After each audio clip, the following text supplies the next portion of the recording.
Warrior Reps, good settlers. Got me on the mic now, let's spill the tea. Talking courtside dreams from history. Legends on the blacktop now and then. From Wilt to Steph, we hit it again. Open the chimes in, let's go deep. Young bloods rising, can't skip a beat. Puppy prospects with fire in their eyes. Draft night suckers and hoop dream highs. Wire to wire, bring the heat. Broadcast magic can't be beat. Do better, we're go better. We're hoop heads, trendsetters. What is poppin', y'all? It's your boy, Guardy3, and welcome to our Bucks versus Thunder watch-along. We're going to have a little fun, react to the action going on. It is the NBA Cup Finals! But first, you know the drill, I got to introduce you to the greatest co-host of all time, because, ladies and gentlemen, joining us tonight, it is Mo Better! How you doing, Mo? What's good, partner? What's good with everybody out there checking us out? About to get into it. Emirates Cup Championship. Let's go. I gotta ask Mo, who do you got winning this one tonight? It's gonna be does Darvin Ham and Taurean Prince's winning streak continue, or do the Thunder finally give them a loss in the finals? I think this game is going to come down to pace. If Oklahoma City can play at their pace, Milwaukee's going to struggle to keep up with them. So this is all about the Bucks' offense and their transition defense. If they can slow down Oklahoma City and make it more of a half-court game, I like Milwaukee to win. No, absolutely. And, of course, big news, Chris Middleton is out. So we're going to have to see a lot more of these young guys stepping up to try to replace what he has been bringing to that offense, because he's been clutch for the Bucks. Yeah, that's a big loss, but you do have some capable young players. And let's not forget, even though he doesn't play a lot of minutes, look, Taurean Prince is shooting over 51% from three.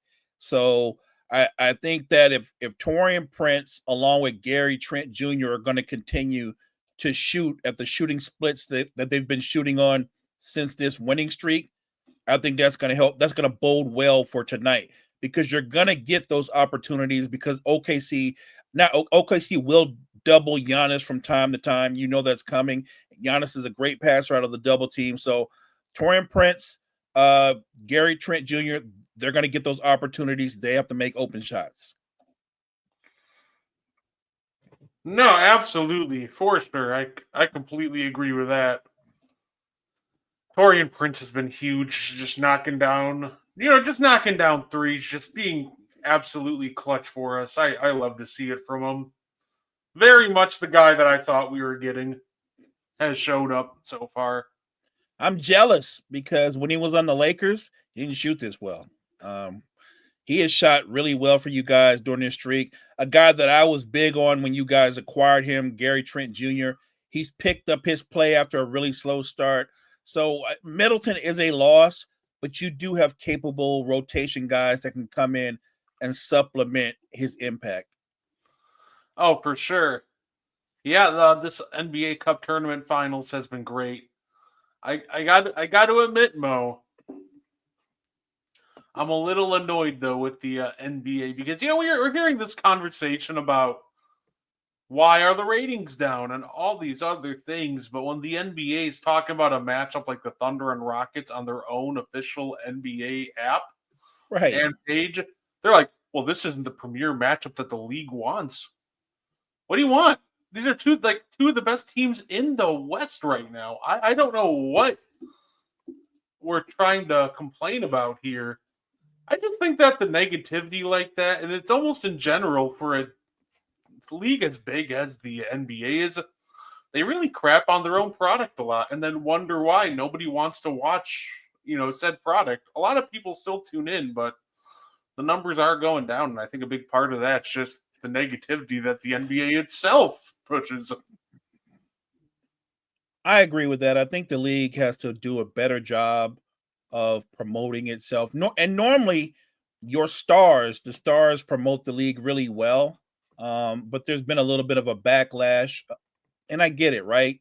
It's easy to get caught up in the fact that some of the game, there's been some ugly basketball early in the year. But this is still a great product. There are still great stars.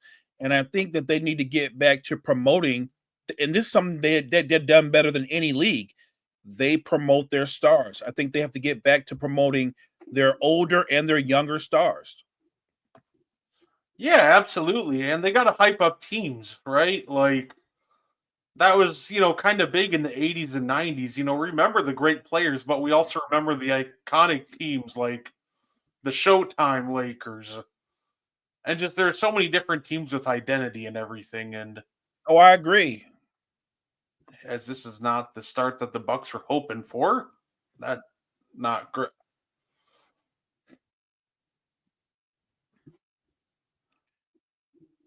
Yeah, I would hope that at some point Doc is going to run more actions with Dame coming off of some pin down, some more screens, because the one thing Oklahoma City has in abundance, what they have in abundance is they have a lot of wing defenders. I mean, that just starts with Shea. Never mind Lou Dort, Caruso, J Dub's a much improved defender. So I think they've got to find different ways to get Dame open. Oh, Giannis lost it.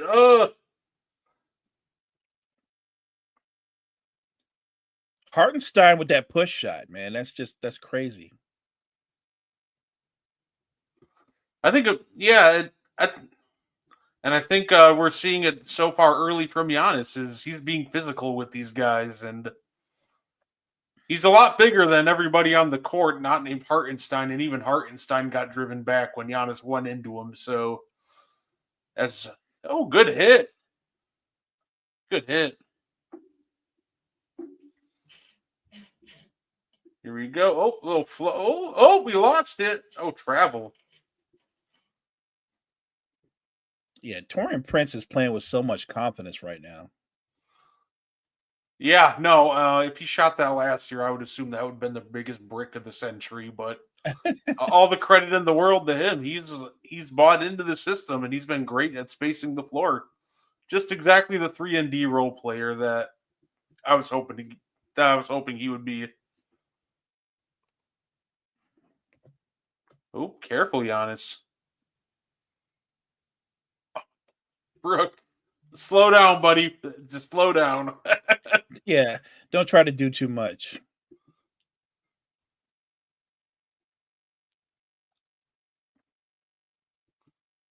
Here you go. Okay. I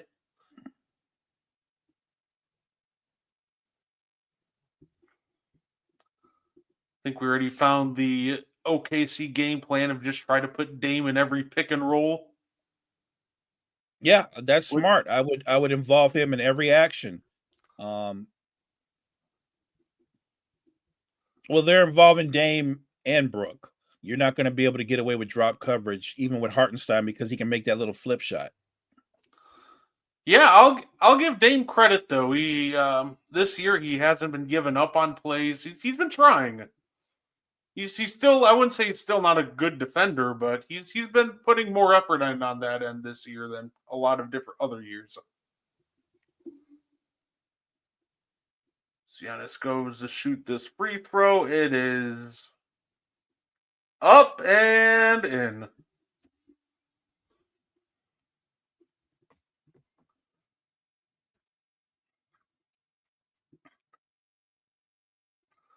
Yeah, Giannis is weird this year. Like he got even more efficient from the field, but it has come at the cost of his free throw efficiency, which is at a career worst.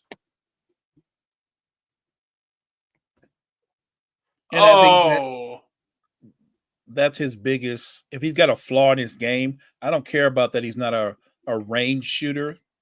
That doesn't stop him from being great. I think the free throw shooting is big because in a close game, you want your best players to be able to go to the line and make two. Yeah, I will give Giannis all the credit in the world for his shooting improvements this year.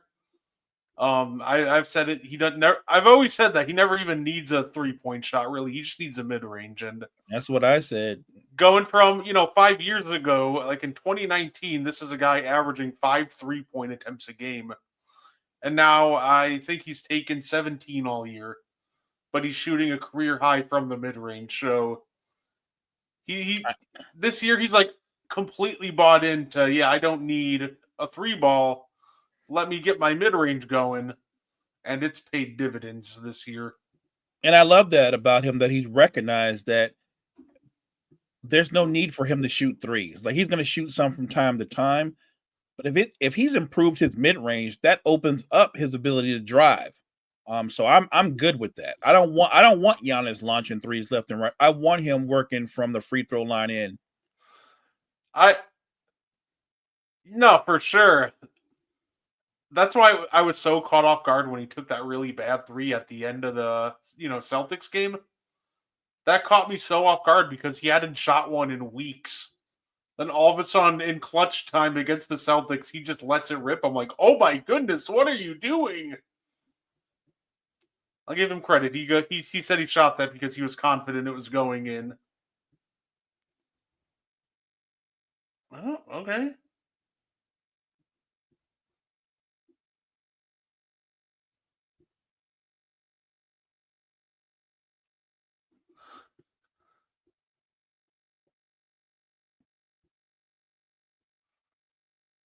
The fact that Damian Lillard is such a good shooter off the dribble, but is for some reason a really bad shooter off the catch and shoot.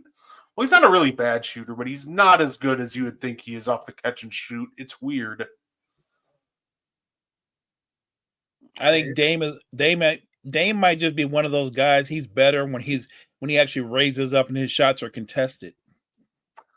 No, absolutely. Like, he is weirdly enough, like, he's a really good, like, off the dribble shooter for us. But for some, like, he is just genuinely a really rough, like, catch and shoot guy. To say the Thunder cannot miss around the rim right now. What's one of the such tough things about them? They have just so many different athletes and just hoopers that know how to get their shot off on whoever. So all the credit in the world to them. And the scary part, Mo, is they're only going to get even younger because they have like 5 picks in this upcoming draft. Right. Look, they're a very unique team. And it all begins and ends with their general manager, who's obviously the best general manager in the NBA, Sam Presti. The question is, though, what are they going to do with all those assets, all those picks? Because they already have a young team. If you take away Caruso, and maybe another veteran, everybody else is like 25 and under. I think you're gonna see a trade for them this year, either consolidating assets for somebody that they really want in the draft, or a vet. I think they're definitely gonna make a trade this year because I just don't think you could feasibly pick up like 3 or 4 more players in the draft for this roster, and it makes sense. So right, because everybody can't play. You know what I mean? Like, the reality of it is, unless there's somebody in this draft where they're like, well, he's actually better than somebody in our rotation, like you said, somebody they really want, that would make sense. But they're so deep already. It's kind of crazy to have the assets that they have. J Dub's going to get better. Chet's going to get better. Even the guys that are rotation players, Isaiah Joe, Wiggins, they've all improved. Caden Wallace has improved. Like, they're incredibly deep and talented. Yeah, no, absolutely. It's wild to think too that I was looking for a quick second. One of those picks, I was wondering, do the 76ers have their own pick this year? And they do, kinda. If they get a top 6 seed, they keep or top 6 draft pick, they keep their pick. But anything other than that pick goes to the Thunder. So if the 76ers can't turn this thing around soon, it might be in their best interest to almost just finish the tank job this year and try to get into that 1 to 6 range. Right, be really bad. Really bad. It's either if you don't do that, you better be in the playoffs, because if you're like, oh, well, we missed the playoffs, unless you're lucky in the draft, you don't even get your lottery pick. Correct. It's funny because I saw an article where the question was, should the Sixers sit Embiid? And I'm like, if that's a question, the actual question shouldn't be should they sit him. It should be should they trade him.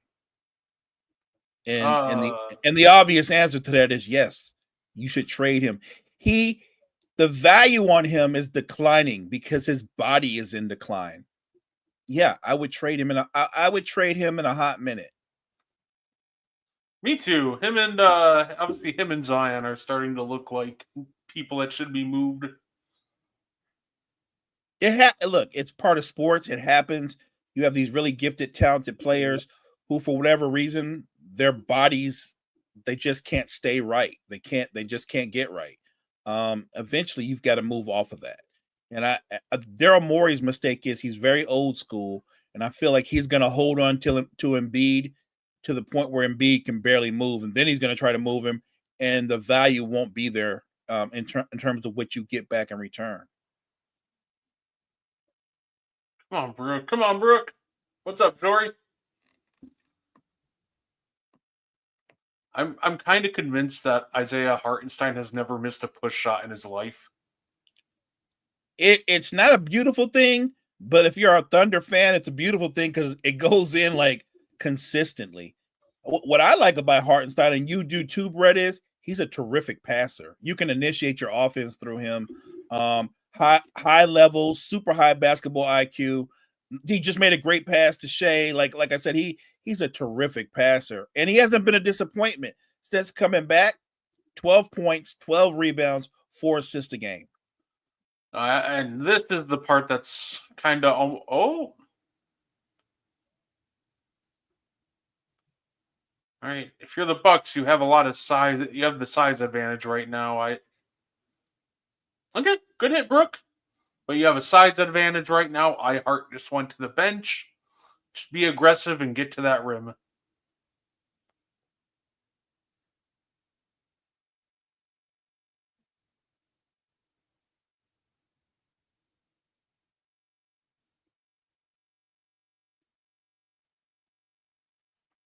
I think the pace of the game right now favors OKC. They're attacking quicker. But look, it's only a 4-point lead. The Bucks are right where they need to be, and I'm with you. I think that if the Bucks can stay close, eventually, I think the size of the Bucks with Giannis, with Lopez, Bobby Portis will come in. I think that would wear on OKC because they're not really they're a long team, but they're not a big team. Oh, look at Ajax. Look at Ajax. Oh, that was beautiful. There's not many guys that can stay in front of Shea like Ajax just did.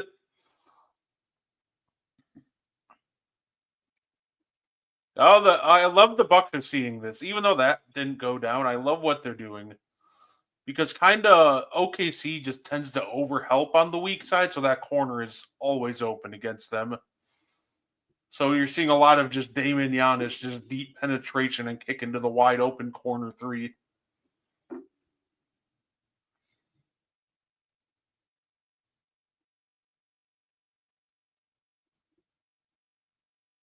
Go move somebody down into the dunker position. Oh, see, they're also. I see what they're moving Ajax into the dunker position too, so that a weak side defender cannot cheat towards Taurean Prince. Otherwise, they're just going to throw the lob every time. So it forces that man who would normally rotate to the corner to stay home and gives you that open three. Just kind of great designs by Milwaukee so far. And if you're Milwaukee, that's what I want from Damian Lillard. I don't want Dame to just settle for the deep threes. I want Dame attacking the rim. I want him getting downhill and getting into the paint. Dame is a very underrated finisher. No, absolutely.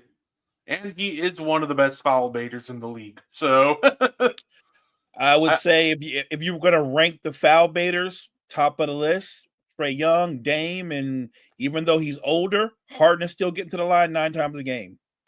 Yeah, no, absolutely. So I agree with that. I want him to be aggressive because normally he's just such a threat offensively still that good things happen when Dame starts going downhill normally. So I have a question for you. You're a Bucks fan, but I think you're a very objective fan.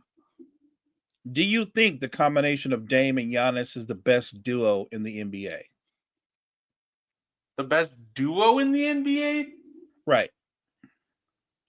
I could hit Bobby. I almost want to say, yeah. I almost want to. It's tough, right? I think, if we talk, it's tough to find that combination because, okay, I think that I'm probably out of respect, I might still give it to Tatum and Brown. That's where I'm at. But I'm going out of respect. But if you broke them down as individual talents, you would actually say that Milwaukee's duo would be the more explosive duo. no, absolutely. And the thing with Dame is, I would say, sometimes he'll throw up really bad stinkers, just like that hook shot. I'd say he's still been playing at the level of like a top 20-ish player in the league. Giannis has been a top 2 player in the league all year, in my opinion. Yeah. And it's really hard to top that. Like, I think both Tatum and Brown also have been top 20 players, but as Dame just laces that, whoo!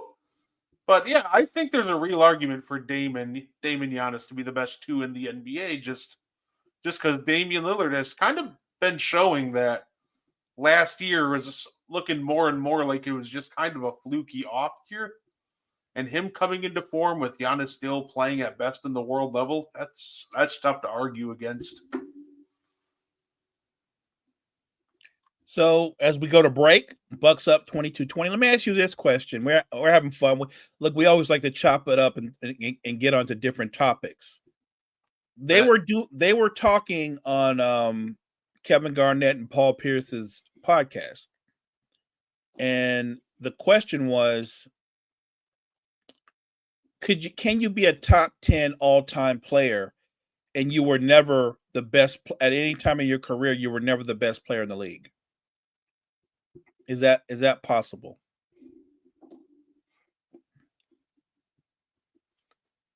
I think to be a top 10 best player, you at least need to be in the conversation at multiple points, right? Because, can we definitively say someone like I know I have Tim Duncan in my top 10. Can we definitively say he was the best player in the league at any point? Yeah. It's funny. You can make the argument like in 03, but also Shaq was still dominating in 03. And there were just a lot of great candidates. So I think as long as you're in that tier and conversation of best player in the world and you rack up a couple of MVPs, I think you can be, just because sometimes you're just put in an era where it's like, well, I can't be the definitive best in the world because if I'm Timmy, it's like I'm still competing against Shaq. Kobe's coming into his own. Here comes LeBron in 03. Right. So I think it's possible. It just all depends on circumstance. See, I don't even think it's possible because I do believe that Tim Duncan was in the conversation to be the best player in the league in those years. Now, you could say, well, it was Shaq. Sure. When Shaq was three-peating, he was the best player in the league. But don't forget, on the back end of the three-peat Lakers, Tim Duncan Spurs beat them. And he wasn't just the MVP. He went on to be the finals MVP. He also was all NBA defense throughout his career. I guess Tim Duncan doesn't always wow you, but there was a period where you could make the case if this guy's number one, Tim Duncan's number two. The argument, it's funny you brought it up, was about Tim Duncan. Oh, they were arguing that I don't think I didn't say this, they said this, that Tim Duncan, they don't think Tim Duncan was ever the best player in the league at any point in his career. And I was like, I think he was. I think he was. Maybe it wasn't for a 2, 3, or 5 year stretch, but I think he was. And you can make the argument. The way this works is one guy might win the regular season MVP, but we usually judge you on what you do in the postseason, right? Yeah. Well, young Tim Duncan, when they won that 99 2000 championship, I thought he was amazing throughout those playoffs. That was young Tim Duncan. The Lakers, the Kobe Shaq Lakers, the team that they lost to during those years, more times than not, were the Spurs. I I believe the Spurs got them a couple of different times. Yeah, I think he for sure was the best in 03. I think that's possible to maybe. I think you at least need to be in the conversation for multiple years. That is my point. Yeah. If you want to tell me that Shaq was more dominant, this is where the conversation swings a little bit, because I think Shaq was more dominant, but in the bigger picture, I believe Tim Duncan was a better basketball player. Oh yeah, when it comes to that, I think that's actually fair. Because I think Tim Duncan was definitely just better on both. I think he was the better two-way player. Shaq was the more dominant player. And you can kind of pick your poison, because if we're comparing offense, I think Tim was he was a great offensive piece. But Shaq is just like this a very much so like a historically dominant offensive piece. So, but in terms of just playing both sides of the ball, yeah, that's Timmy's better for sure. He's a much better defender than Shaq ever was. No question. And look, remember, let's not forget, Tim Duncan is also a 2-time regular season MVP. So clearly, the writers and I didn't disagree the years that he won the MVP. Right? He was the best player.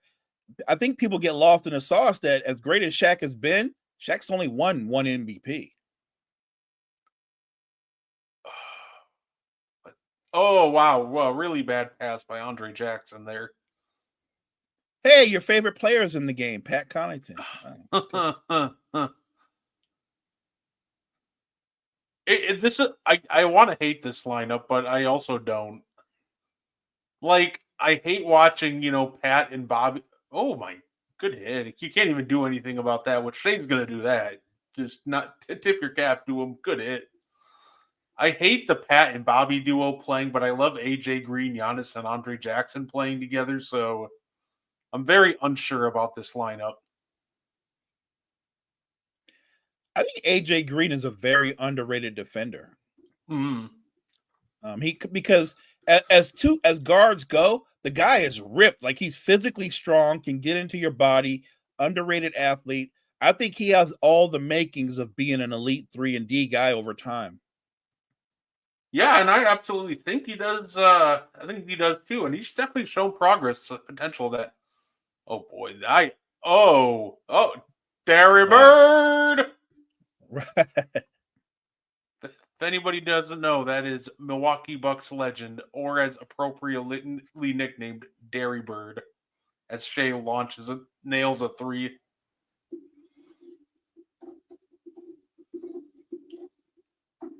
Please don't try to post up Alex Caruso and call it good offense. That was a tough jump shot. Oh, good. Good read. Yes. See, I don't like this lineup that's in right now, but that's also because, like, earlier in the year when we were struggling, this was one of the lineups that was doing really bad for us. But Gary Trent Jr. finding his jumper is kind of... It's important. That's been huge. Oh, they called the foul. Okay. I thought we just whipped the rebound, but the whistle blew. I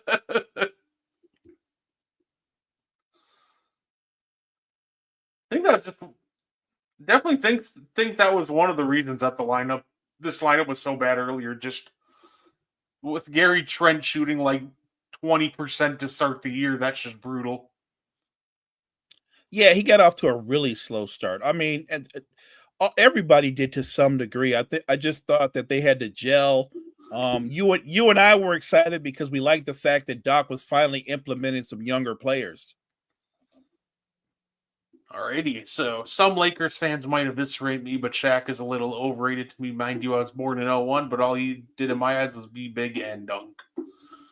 Look, I am a Laker fan, and I appreciate everything Shaquille O'Neal did, but he wasn't a good defender.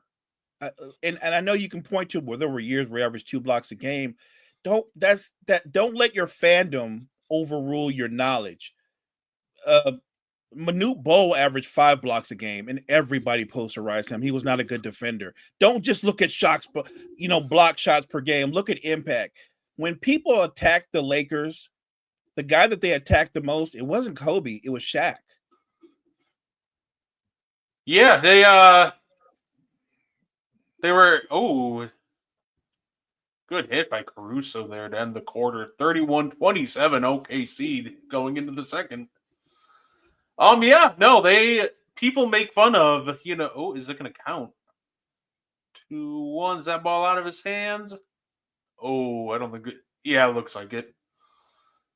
Yeah, no, people make fun of players being dropped if they're just drop coverage bigs, but at the same time, for one, that was most of your 90 centers that you enjoy are all drop coverage bigs. I think the only two centers off the top of my head that I would trust switching on to a guard, maybe, and this is off the top of my head, I would trust Hakeem Olajuwon to do it. He had the quickness. I would trust David Robinson to do it. He was insanely quick. I would trust Ben Wallace to do it. Ben Wallace. But after that, people will be like, oh, Rudy Gobert's not as good as Dikembe Mutombo. Let's put Dikembe Mutombo into 2024 and see how people talk about him, because I promise you they wouldn't remember him. Rest in peace to the legend, but they wouldn't remember him as fondly. He played in the perfect era for his skill set. Well, they would kill him for having to do drop coverage, and then they would treat him with the same lack of respect that they treat Rudy Gobert. That's just a harsh reality. And look, it is a different era. The game is played differently, but there's obviously great value in having a guy who's a great rim protector and a rebounder. And when I say great rim protector, that doesn't mean you have to lead the league in blocks. What it means is how many times do you alter shots? Do you change? And that's where Gobert excels. And there's other guys that lead the league in blocks, but they don't change shots. They don't alter as much as he does. He is a great rim protector. And they point out in the numbers, every team he's been on, their defensive numbers rose, and it was primarily because of him. Right? That's facts. Yeah. It's facts. Whatever you want to think about it is, now you can tell me about what happens in the playoffs, but if you really watch the games or how those series play out, it's not his fault that the perimeter players get broken down, then he's got to rotate over, then his man is set up for get a stick back or a dunk. That's not on him. And you want to highlight a couple of times where he gets isolated against Luka or something like that, and Luka hits a crazy shot. I would argue that Luka will hit that crazy shot on anybody. Mm-hmm. No, absolutely. And that's funny when people are like, well, Rudy Gobert's defense is overrated. Look when he was in Utah. When his perimeter defenders were Jordan Clarkson, 100-year-old Mike Conley, Donovan Mitchell. Yeah, I don't want to look at Bojan Bogdanovic is one of your best perimeter defenders on the team. Yeah, you're not exactly swimming there. Facts. And but look, I actually do love this because I see this as an opportunity to talk about some of the things that Shaquille O'Neal did well that don't get brought up enough, right? One of the things that I love that Shaq did, he was one of the best off-ball players that I've ever seen. Now, I know when people think off-ball, they think Steph Curry running around screens for 30 feet. But Shaq was always using his weight and strength and fighting for positioning. How many times, Mo, did you see Shaq get a post up, didn't like where he had the ball, throw it out, reverse the ball, and by the time the ball reaches the other side of the court, he has buried his guy underneath the rim? I've lost count. Lost count. Nobody can repost the way Shaquille O'Neal could. He was so good at just angles and positioning, and he really knew how to use this strength to make sure he always had the best positioning possible. And another thing too is he had a little bit of range. It wasn't all just at the rim. He had a nice little hook shot. It didn't extend very deep, but he didn't do all of his damage strictly dunking. And he was also an underrated passer. Good passer. I would agree with that. And no, he didn't do all his damage dunking. But I'll say this. If you're playing the Lakers and you get Shaq to shoot anything that's outside the restricted area, that's called a victory. For sure. Absolutely. That's called a victory. I agree with that. I'm just saying he ain't just a run and dunk man. No, but that's where the arguments get confusing because he's not just a run and dunk man. But if you were talking about offensive versatility, even though he's not known for being a huge scorer, Tim Duncan was a more skilled offensive player. He was. Shaq wasn't more skilled. He did a couple of things better, but did he have a bank shot? No. Did he have the post move, the footwork that Tim Duncan had? No. Shaq, like Giannis, even though they're kind of different, I would say Giannis is kind of like what Shaq would be if he was a perimeter player and he had a handle. They're very similar.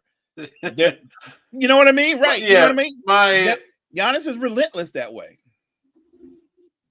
Hey, you're all good, Jory. Hey, when I see like comments like with Shaq, I like to try to point out some underrated things that just people don't look for. So, oh, good hit by Dame. It looks like the Caruso shot didn't count, so that puts the Bucks up too. Yeah, just try to help people out. Just say, hey, next time look for his off-ball movement. Look for all the different little finishes he has around the rim. Because I think that's something people underrate with Giannis too. They say run and dunk man, but but that man has such a wide variety of finishes too. If all he could do was run and dunk, I could call him, I'd call him Jackson Hayes. But the reality is, he's such a versatile finisher around the rim. It's what makes him so impossible to stop. He's unique too because he's a 4. I like to call Giannis a 4-5. He's a 4-5 who can handle the ball on the open floor in a way that most bigs can't. For sure. LeBron spoiled me. That's why I'm ready for him to retire soon. I'm imagining next couple of years at some point. Well, I don't know if he's going to retire or not, but as a diehard Laker fan, he could really help me out by asking for a trade. Honestly, you're not wrong. It's not that Bron isn't a great talent still, but at this point, it's clear that the Lakers aren't championship contenders, and LeBron's Right. Arguably the second best asset they have to refill that draft cupboard. Number one, Yeah. obviously, I think Anthony Davis still has more trade value than him, obviously, but No he's argument. definitely number two. But if you're a fan of a franchise, your loyalty is to the franchise. So do I want the Lakers to be a mediocre team that celebrates the fact that LeBron, in year 21 is putting up numbers, but we're not winning anything, right? I don't care about what he does. I care about the franchise. I want my team to be a title contender. And if I got AD and LeBron and I'm not title contenders, then I want to trade AD and LeBron. Derrick Bird for 3. No, absolutely. I worry about this lineup for the Bucks, and I already saw my worries come true for the last possession OKC had. This is not a great rebounding lineup for us, so as much as Brook is very good at boxing out the other team's best rebounder, not the guy to grab him. Bobby, sometimes with this Brook and Bobby duo, we just struggle to grab boards. That pass is picked. Oh, this is going to be a pick 6. Yep, just get out of the way. Is it me or does Dame look really quick tonight? Yeah, he looks He's motivated. He's got like a burst in him. He looks really quick tonight. I'm really happy Dame didn't try to stop J-Dub there, because at that point you stood no chance. Right. One more. Oh. I want to give credit to the OKC defense right there, because that was just amazing. Like, there were multiple times where I thought the Bucks would, get an easy advantage, but credit to them. They're all super young and quick, and they rotated and just played that beautifully. They're very active too. Like, there's a reason why they're ranked in the top 3 defense. They might be ranked number 1 right now defensively in the league. They just get after it. I wonder though. I get what the Thunder are doing. I love what they're doing, but they're going to go into the postseason probably with the pressure of being the number 1 seed, and I wonder how well they'll handle it. Oh man, give AD the reins. Offense look better that way. Could dump Cam Reddish for a bit. It's funny because people want to blame LeBron for the problems, all the Lakers' problems, but I think the reality is this has to fall on Genie Bus more than LeBron. Genie and Rob Pelinka. You have 2 top 10 players in the league, arguably, with Bron Fact. and AD. You do. And you're telling me you cannot put together a better than play-in roster around him? There's just no direction with how to build the roster. Because at first it was, and I remember LeBron talking earlier about how he wants guys with high IQ. That's why they brought in guys like Rondo, and they picked up guys like Caruso. And then ever since the Rush trade, it's almost like it's been, we're going to throw darts at the board and see if this works. Because now we're blowing MLEs on mid-level exception on guys who aren't even in the league anymore every year, and it's crazy. Brett, to be honest, I don't think they've ever recovered from the Russ trade. And I'm not here to blame Russ, but they gave up really good rotation pieces. They opted not to pay Alex Caruso. You made these decisions, and they've not recovered from that trade. They just haven't. Oh, that still kills me. When he didn't come back, I thought Caruso wanted a bag or something, and then he signed for $8 million, and I was like, what in the world?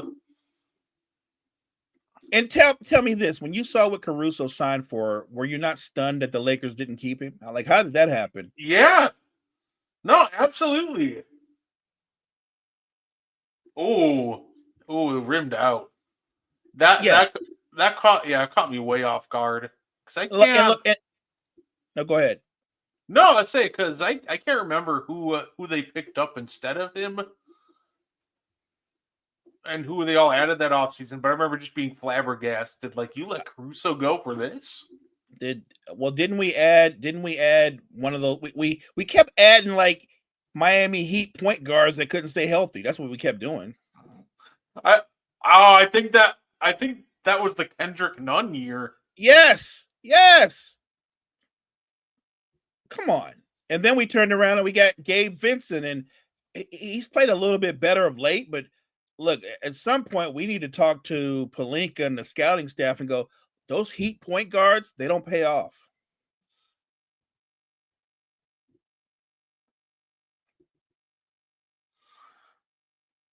Let's see. Yeah, looking at the moves after the. Let's see. Where are you?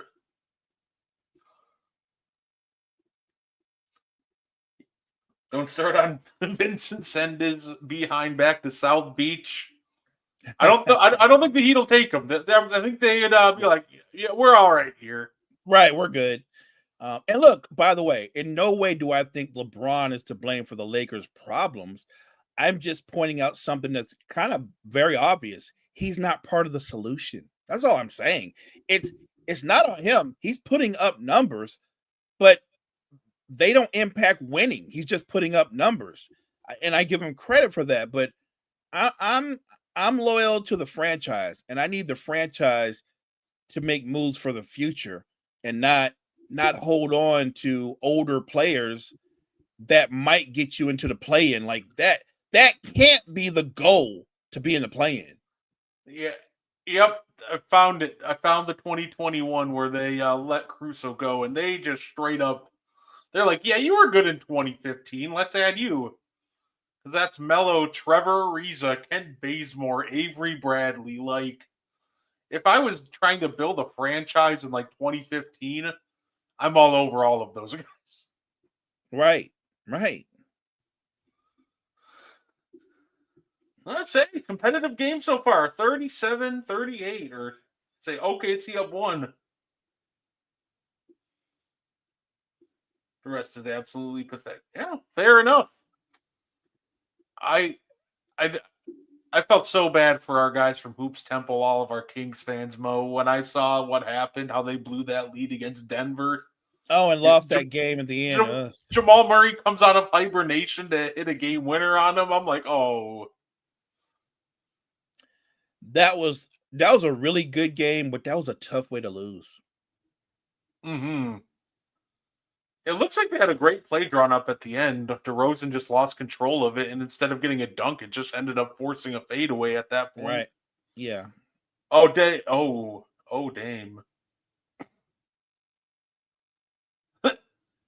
I love it, Dame. Just keep shooting, man. I don't care if you airball. I think so.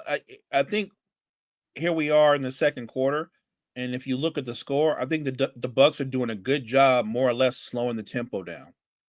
That to me, that bodes well for Milwaukee if we're going to play at this pace. No, absolutely. Not a lot of runouts for the OKC. They're having to Right. score in the half court, and Right, and not that they're bad in the half court, but I think their strength is when they can play fast and they can overwhelm you.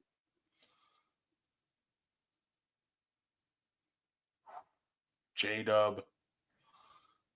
I was surprised the amount of pushback I got, Mo, when I said that Jalen Williams in the next 5 years will be a better player than Jaylen Brown. Wow, yeah, and that's not a knock. I don't think either one of us are saying that Jalen Williams is better than Jaylen Brown today. He's not.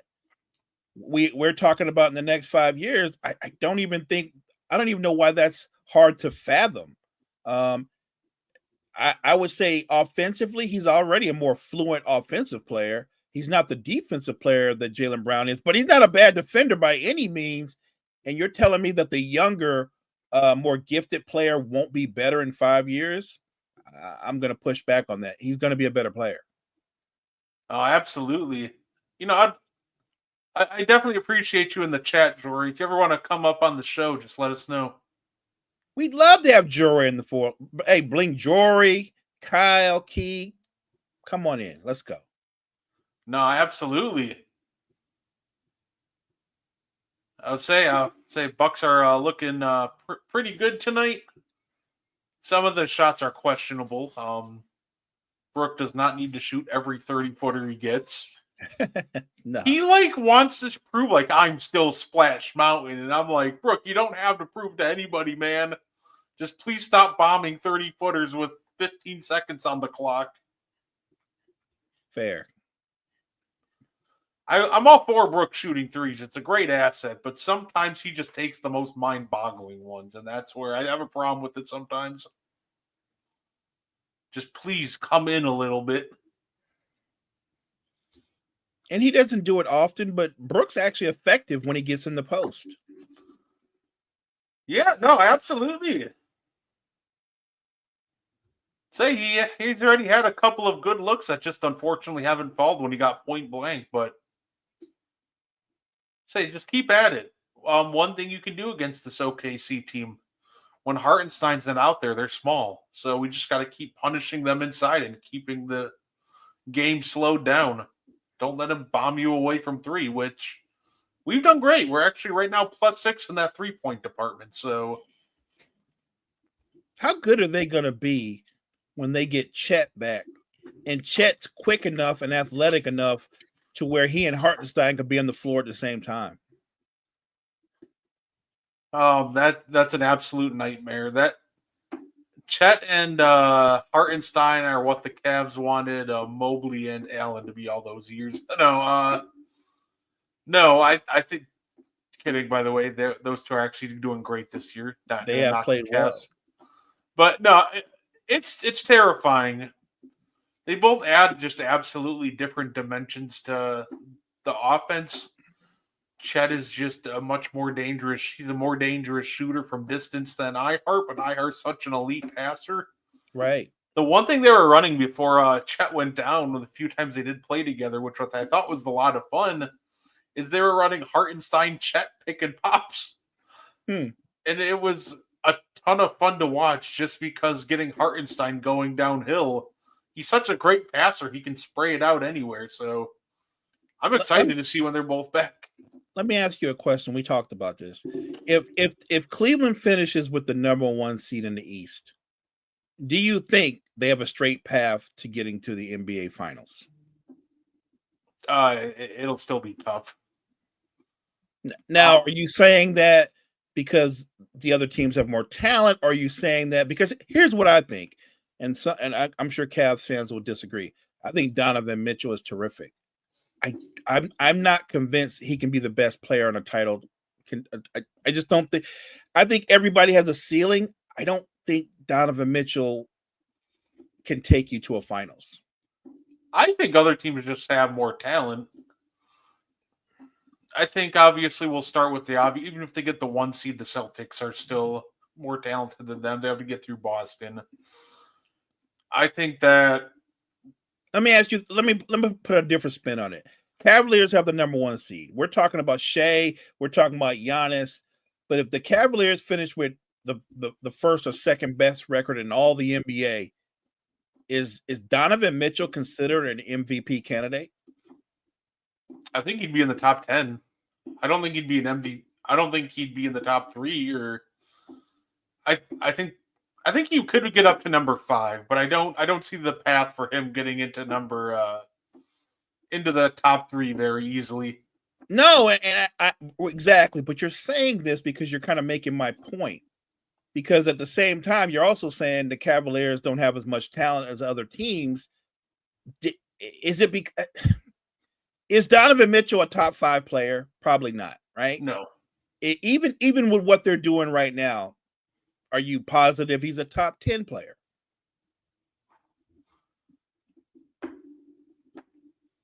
I've always had him more closer to like top 15, just outside of the top 10. Right. And that's not a knock, by the way. That's not a knock. I feel the same way. And I've seen him be explosive. I think somebody made the argument, well, he took over a series one time. Right. I remember in the bubble when he and Jamal Murray were going back and forth with 40 plus games. But I've never seen him do anything like that since then. And as terrific a player as I think he is, I think for him to ever win a title, he's going to have to play with somebody that's better than he is. What a beautiful sequence. I don't care if the shot missed. I like the sequence.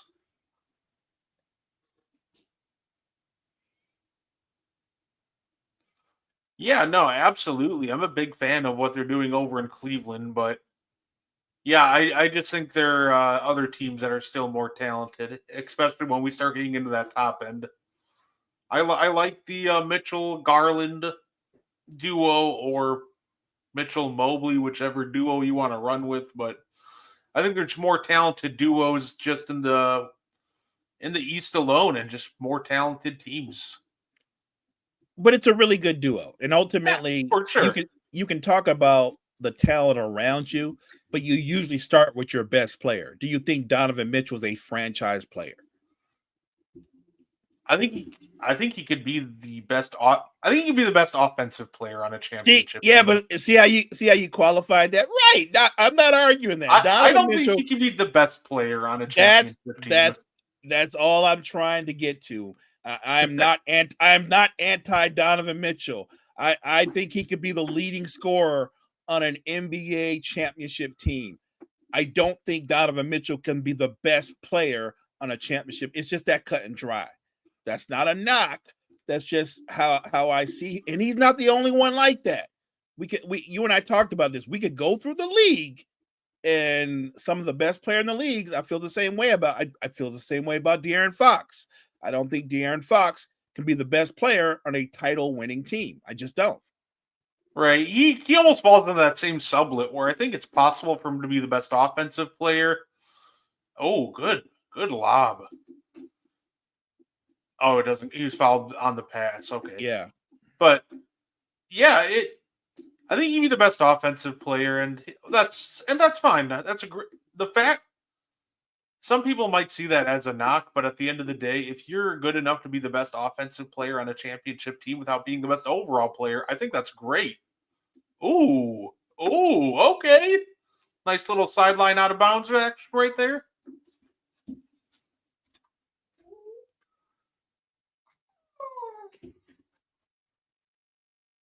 Four minutes to go. 44-43. Here we go. Look at Giannis. My goodness. Giannis is not letting this Thunder game slide. This Thunder team. Oh my gosh. Thunder might challenge that one, but I think it was a blocking foul. But no, they keep trying to put smaller guys on him, and Giannis is just not letting it fly. Post hooks. We saw him hit a Dirk fadeaway. Like he's on one right now. And this is why I'll always say the Bucks have a chance to win the finals. We're seeing it right now. Just the greatness of Giannis. I feel like if you're an NBA fan, if you're a hooper and you love this game, what you just said is the reason why, even though this isn't their best team, I think Denver always has a chance because you got Joker, right? Mm-hmm. I feel the same way about Giannis. Like, if you've got a transcendent player playing at the height of his powers, I think you always, and you have comparable people around him, not even like an all-star team, but comparable people around him, I think you always got a chance. I love how just he's shooting now with just such a confidence and swagger this year. Thank you for getting Josh Oppenheimer out of this coaching staff. Otherwise, the man who is mostly known for really jacking up Giannis's shot. The year, like I said, this year we got rid of that man, and all of a sudden Giannis is shooting so much more comfortably, and it doesn't look like he's physically in pain trying to shoot jumpers anymore. I also think that not that he ever needed to improve upon it. I actually think his shot selection is better. Mm-hmm. I agree. He's cut out a lot of those really random three balls he used to take. They were really random, really predictable, and 99% of the time turned out really poorly. I think Giannis is a smart basketball player. I think he's got a super high basketball IQ. I think him and Doc probably talk on the regular. I think he's got an old school mentality. Why should I shoot a three when I can go post up or get a bucket and get a two or get an and one the old fashioned way, which he does a lot, actually. Like Giannis has his own version of shooting a three. It's called dunking and getting fouled. So yeah, I just think that his shot selection has been smarter. He's becoming more measured because he's on that other side where he's still one of the elite players, but he's not a kid anymore. Now he's an established superstar. So I think that when you get to be an established superstar, you play the game more with your mind as much as you do with your body. Great cut there by Andre Jackson. The tough part right now for the Bucks is figuring out how to include Andre Jackson in this offense, because just stashing him in the corner all the time is just, I feel like it's kind of wasting him just because of how athletic and great of a cutter he is. I want Andre Jackson to get with one of the coaches in the offseason and not just work on his jump shot, but work on his post game, because he's kind of a big perimeter player. And I think if he can work on his post play, I think he can wear out other guys in the post. No, absolutely. Half the time right now, my biggest issue with Andre Jackson is it's just decision making right now. He just doesn't make quick decisions a lot of the times. Like you'll see him, and he's actually done great this game, just kind of catching it and making a quick choice whether to shoot or drive or pass, what he wants to do. Right. But a lot of times you'll see him just get it, and he'll just like look around like he's completely lost for a second before he decides. And I think that just messes up his rhythm. So definitely got to work on that shot, and I agree about the post game. And also, we just got to find a way to speed up that decision making process. I still think with how talented he is, he could have the versatility of someone like Lamar Odom. I think he can be that sublet of player in that category, but he's got some things to work on before reaching those heights. He does, but I always want to point out to people, young player, still developing. But I like the idea that he could be a jack of all trades like a Lamar Odom. If you're going to tell me that's who he can ultimately develop into, that's scary. That's great news for Bucks fans. Yeah, no, absolutely. I think overall the Bucks have been really great drafting lately. Like I think our worst miss was MarJon Beauchamp, but getting Andre Jackson, AJ Green, and even getting guys like, obviously we drafted Sam Merrill, who's now a good contributor on the Cavs. Right. Dante DiVincenzo, who is just absolutely valuable. I think the Bucks actually have a really great eye for talent. It's developing them. That's really their Achilles heel a lot of the time. Well, welcome to the life of being a Laker fan. We it's not that we've drafted bad. It's that the young talent that we draft, we don't hold on to them. We let them go. We move on from them.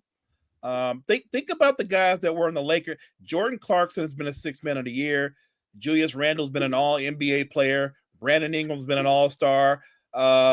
Josh Hart was a Laker. Josh Hart is now one of the better 3-and-D guys in the NBA. Like we don't have a problem drafting young talent. We have a hard time keeping them and actually developing them. We tend to draft them and then we look for the next trade. Yeah, no, absolutely. I'm glad we're starting to, I'm glad that Doc's open to playing these younger guys. I think he's playing all of the right younger guys. The only three that he doesn't really play ever, obviously AJ Johnson, Tyler Davis. They're getting more development in the G League. I agree with that. I think they just need more playing time than spot minutes. And MarJon Beauchamp, he's just done. What happened to him, Brett? Because he's literally fallen out. Because I thought he was going to be what Jackson is, and it's like he's just fallen out of the rotation completely. I think that half the time the problem that I see with him is he almost just kind of bought too much of his own stock. Like, he goes out there and he wants to be the guy, and that's kind of problematic. He doesn't seem like he really accepts his role, which is possibly being like a 3-and-D role player. He wants to be the guy like this is Summer League or like this is Pro-Am pickup, and that's just not who he's going to be. Overall, I had decent expectations for him. I thought he could be like, I like using player comps to try to explain my line of thinking. I thought he could be like a Trevor Ariza, 3-and-D wing, lanky, solid 3-point shooter. But he just never seemed to embrace that role, and it's unfortunate. I think that has a lot to do with it, right? So it's not that he doesn't have the ability. Sometimes it comes down to your mentality where the club sees you in a role and goes, we think you can star and being a 3-and-D guy. And he turns around and go, I'm not a 3-and-D guy, I'm a star. And it doesn't work out. And I think that applies to a lot of guys because not everybody's quick to embrace the role of a role player. When you say role player, they think it's a demotion. And I think that if you're a role player and you're great at it, then that might be your NBA lot in life. And that's not a bad thing to be a star role player. No, the Bucks get talented players, but sometimes we just draft players that aren't ready to embrace being a role player around our stars. And the other guy we really saw that in was Jordan Nwora. He never really. He was an offensive spark, but the problem is he just never really tried on defense, so that kept him off the floor. And then he would get mad that he wasn't playing. So overall, though, I'm hoping the best for MarJon. I really am, but I understand that his time in Milwaukee's probably up, and I'm hoping he goes somewhere else and succeeds. I'd be happy for him. He's young enough that he can turn it around, but I think sometimes this is where you have to have those come to Jesus conversations with your agent, with your team, and they got to give you hey, look, you want to stay in this league? This is a lane for you to be productive and have a long career. But if you stand on this idea that I want to be a star, and if I can't be the guy, I don't want to be any guy, you're not going to be in the league very long. No, and like MarJon's problem will always be, like I said, he wants to be the guy, but as Brook Lopez, he's starting to get going down low. But his offensive game is just non-existent outside of catch and shoots. Like when you watched him in Summer League, it was really awkward and clunky. Oh gosh, hey. Stop contesting by jumping every time. That drives me crazy. Hard closeout. Stay on your feet. A hard, controlled closeout. That's the exact reason I turned down Pat Connaughton, because he genuinely never does like hard control closeouts. It's always the most out of control thing. And I don't want to see these other Bucks start to do like Prince. Like just close out, hard contest, under control, and if he hits it, he hits it. Oh well. This has been a really tight, entertaining game so far. I'm enjoying this. I wanna give all the credit to Alex Caruso, man. He's so small, but he's staying with Giannis on all these moves, and he's not making it easy. Giannis is still hitting him just because he's bigger, but oh baby, Andre Jackson shot. He does not have it right now. But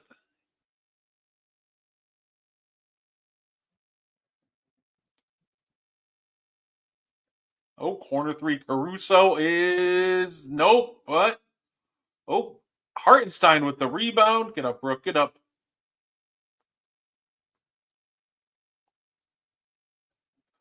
One thing I do want to see Andre Jackson work on. 3-point shot.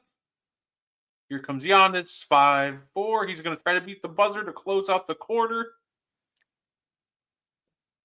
Oh! Man. What the? Andre Jackson hit that floater. One thing I wanted to see, one thing I'd love to see Andre Jackson work on is also getting skinny going around screens.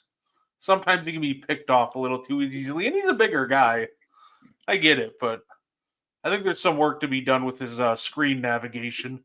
Mm-hmm. I'm with you. Great half. I forgot who did Kobe say he talked to for screen navigation. I think it was Rick Fox. He's got to find somebody to take him under his wing and show him how to really get skinny on these screens. Another underrated defender, Rick Fox. Yeah, I remember. I was just listening to some Kobe stories, and I think it was either Fisher or Fox. I think he said it was Rick Fox was the guy he talked to learn how to navigate screens better at an NBA level. If you're the Bucks, you will take this first half. You slow down the Thunder, and the pace is right where you want it. It's going to be more of a dogfight. I don't know if that's OKC's strength. Great first half, 51-50 Bucks. What's poppin', Cottrell? Thanks for hopping in. Appreciate you.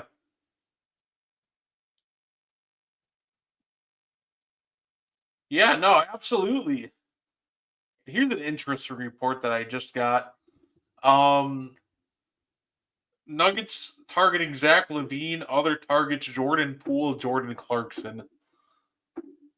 That is that's an interesting trio. That's just I appreciate you, Cottrell. Thank you. That's a hilarious list for me. You're pretty much admitting, our offense sucks.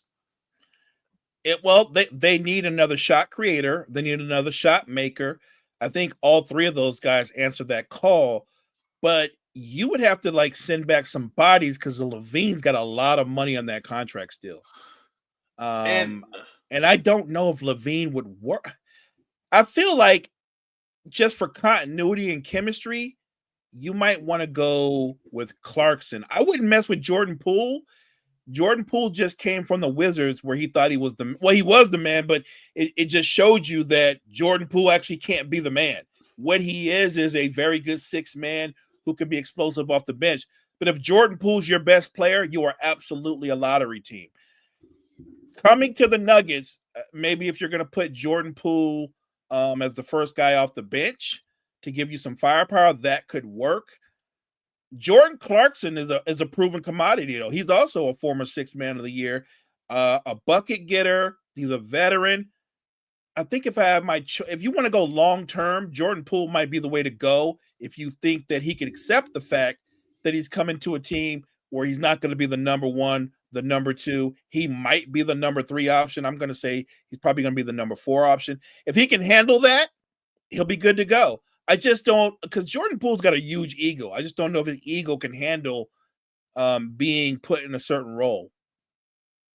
So, welcome. Thank you for tuning in from Mexico. That's awesome. That is awesome. That's amazing. And I think the problem too is you start talking about names like Jordan Clarkson. The reality is too, unless he's hot, you can't have Jordan Clarkson or Jordan Poole in your closing lineup. Streaky, both That streaky. that is trading for a six man. So I wouldn't really trade too much assets for that because like it sounds cool, like, oh, Jordan Clarkson, he's such a good scorer. That man is uber streaky, and if he's off and you're giving a target in the pick and roll, like imagine Jordan Clarkson and Jokic trying to defend pick and pops and pick and rolls. That would just be an absolute nightmare. It could be I will say this though. I like the fact that Calvin Booth recognizes that they don't have enough shooting or firepower around Joker, and you right now you don't know what version of Jamal Murray you're going to get from night to night. You don't know. If I'm the an interesting target could be Malik Beasley from Detroit. I don't think they're ready to move him, but if they are, I'd at least inquire. That'd be an intriguing target. I like that you said that. I was gonna say Malik Beasley from Detroit. I was also going to say, because he's a bucket getter, you need a shot creator and you need a shot maker. Anthony Simons in Portland. I think I saw some people saying rumors that the Bucks were looking at Simons. I'm like, you know what? If we can find a way to make the money work, I'd take it. I also see that we're gauging the interest on Bobby Portis. Aren't you the one that told me you're getting a little bit cold on Bobby? You're ready for him to go? Yeah. The problem with Bobby will always be defensively. Like he can get hot. He's streaky offensively, but he's still a good offensive player. I think he still has value. But his defense half the time is really rough. I think he leads the league in faking like he's going to give an effort than just angrily clapping after giving up a made shot. He's just frustrating sometimes. I think he still has value. I think he still has value for us, but just his inconsistent defensive effort is something that's really frustrating to watch. You just described Christian Wood, right? Is that not Christian Wood? Like he gets down in a stance like he's going to play defense, then he slaps his hands together after he gets beat back door or somebody scores over him because he has no intentions of actually playing defense. Like a guy like Christian Wood, what we know about him is he's very good when he's on very bad teams.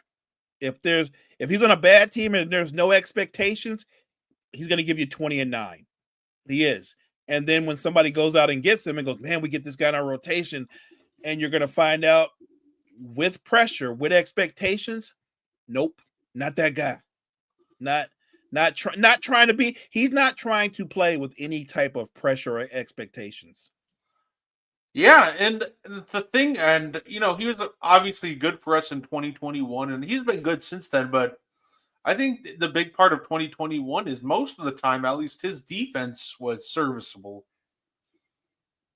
And that's kind of been a big dropping point for him these past couple of years because you can watch as his defense just gets slowly worse and worse.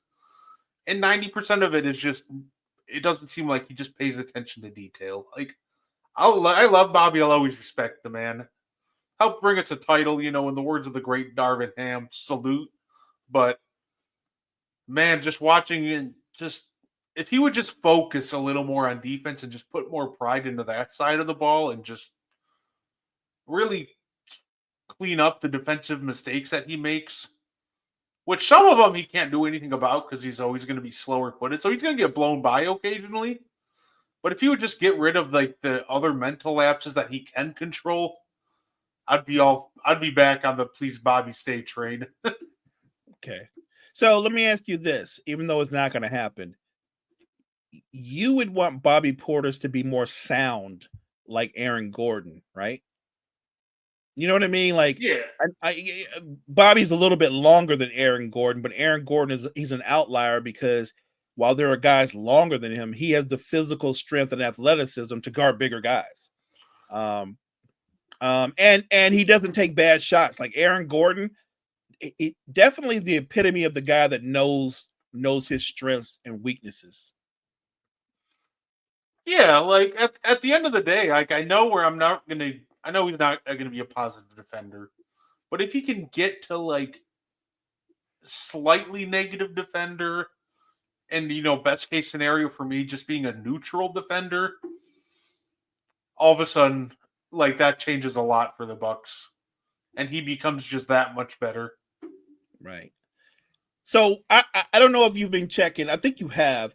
When I've been on TikTok, I always have fun because I like to do fantasy matchups, Oh yeah, either 1-on-1s or 2-on-2s.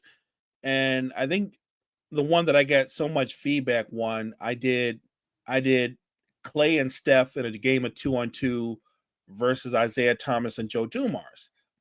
And here's the crazy thing: when people don't think before they comment, it's like Joe Dumars is going to get bombed on by Clay because of his range and his ability to move off the ball. And I'm like, you do realize they're playing 2-on-2.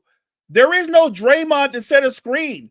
Joe Dumars isn't going anywhere. He's literally going to stay in Clay's chest because there is no screen coming. They're playing 2-on-2.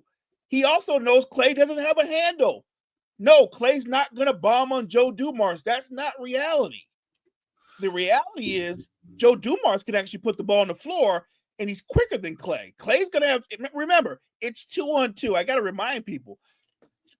What are you going to say? Well, Steph will come over and set a pick. Right. And then Thomas and Dumars will switch. Clay still doesn't have a handle. That won't change. You can make a case that Steph and Clay could win that matchup, but you got to make a better case than the fact that they're better shooters.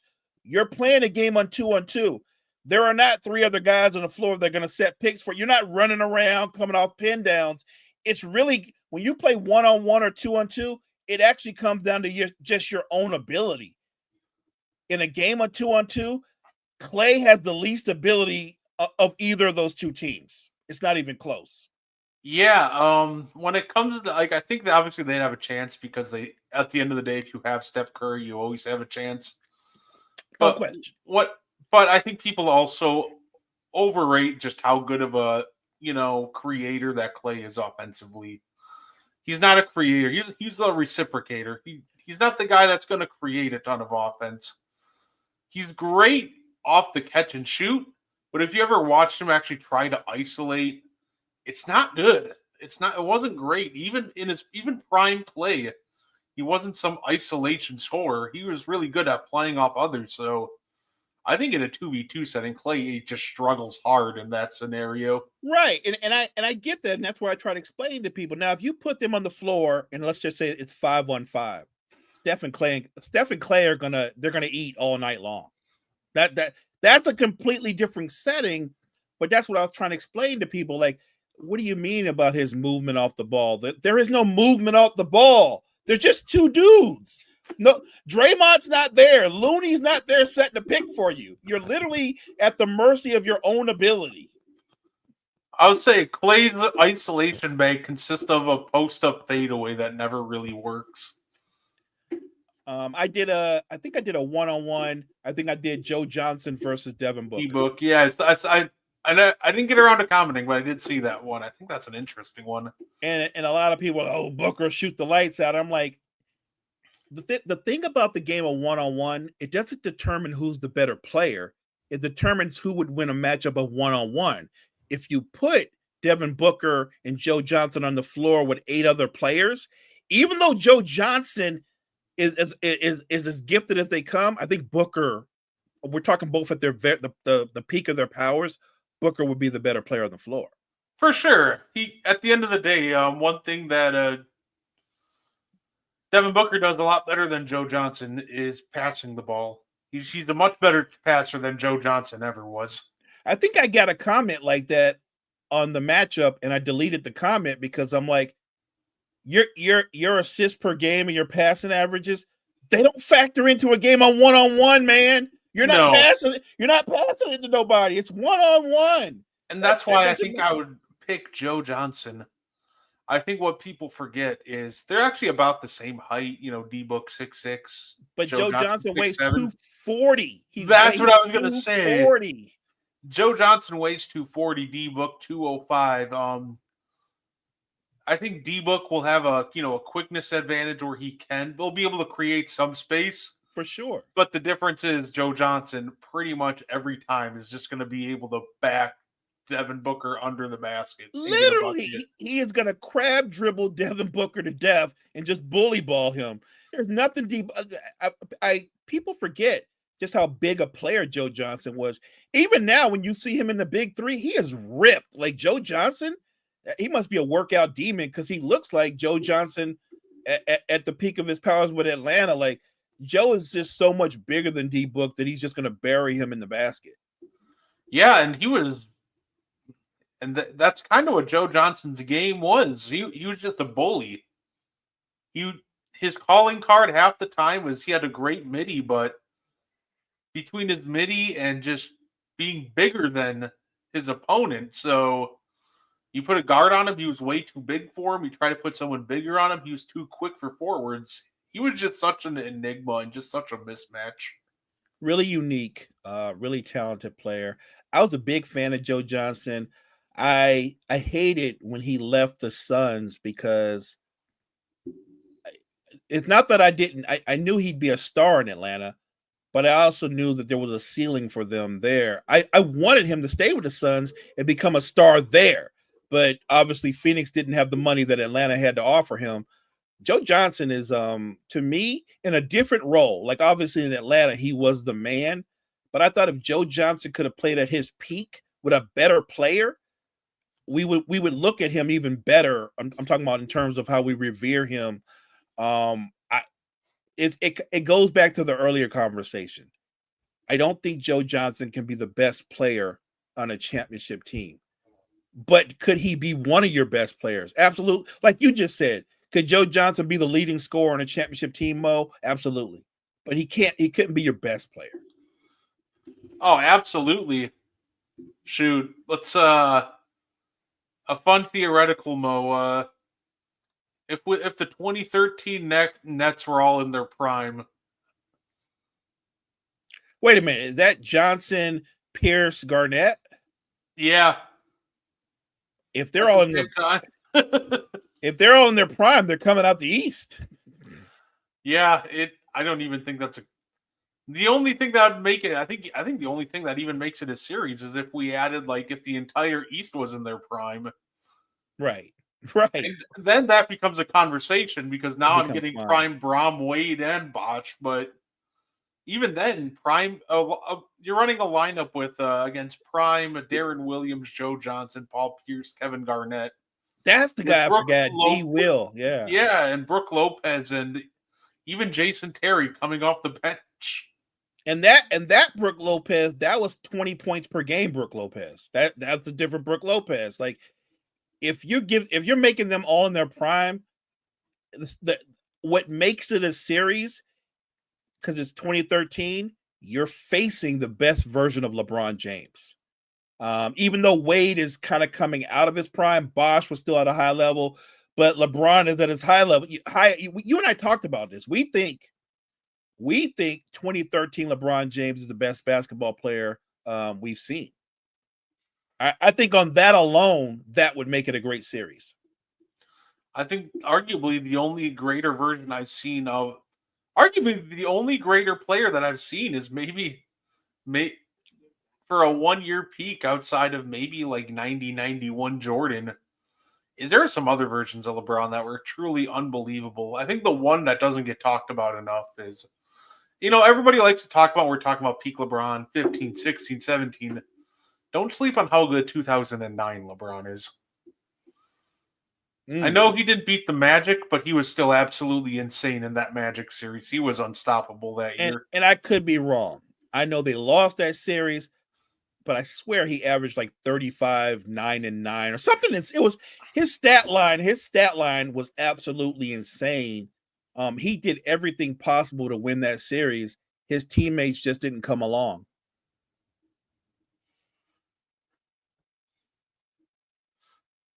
Oh, it's actually even more. He averaged 38 and a half, 8 and 8. My bad, LeBron. I shorted you 3 points. I just know you were the best player in that series. Yeah, he was absolutely a monster in that series, and all of his teammates, more or less, they didn't step up. Yeah, I think that version of if we did an underrated like peaks of superstars or just underrated versions of superstars, I think '09 LeBron just gets forgotten way too much. Ironically, another peak that I think we forget about and how almost good he was. People like to talk about '06 Wade. What about '09 Wade? What about '09 Wade? Because that man arguably should have had an MVP that year, and he Wait, was. that's correct me if I'm wrong, because you're the stat guy, partner. That year, Miami, I think Wade averaged like 36. I want to say 36 and 6 or something like that. And what was more impressive, I do believe his second leading scorer was UD, who averaged like 13 a game. Like, they didn't have any firepower. Everything they did was on Wade. And yeah, I thought Wade should have got more MVP consideration that year. Let's see. Yeah, his top. Oh, this is kind of depressing. Okay. Your top 5 scorers: Dwayne Wade at 30. Number 2, Michael Beasley at 14 a game. Jermaine O'Neal at 13 a game, and Now, then Udonis and Chalmers both had 10. how many games did Beasley and O'Neal play with the Heat that year? Because Beasley probably got booted at some point.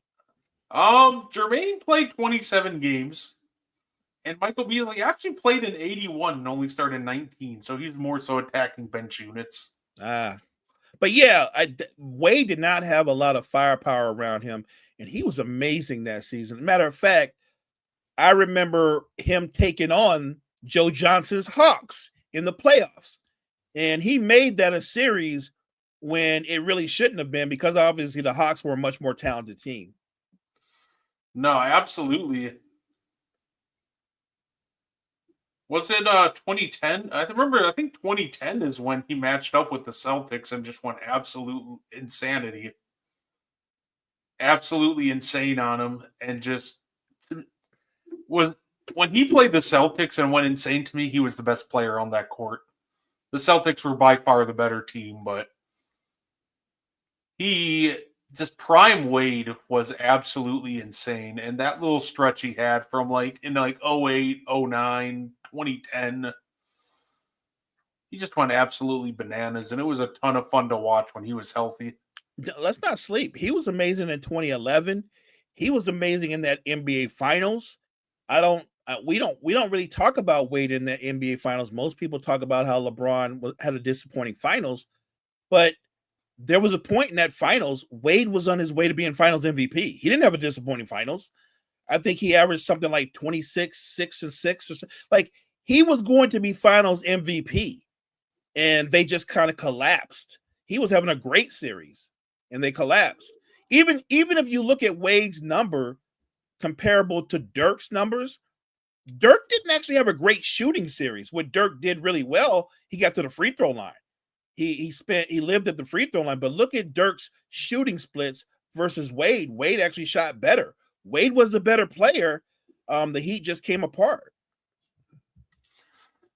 If I am shocked that Mark, I can never say his last name right, but Mark Dagnut here. I'm shocked that he isn't more hot about that, because I just watched Giannis send someone into the first row and they got called for a blocking foul.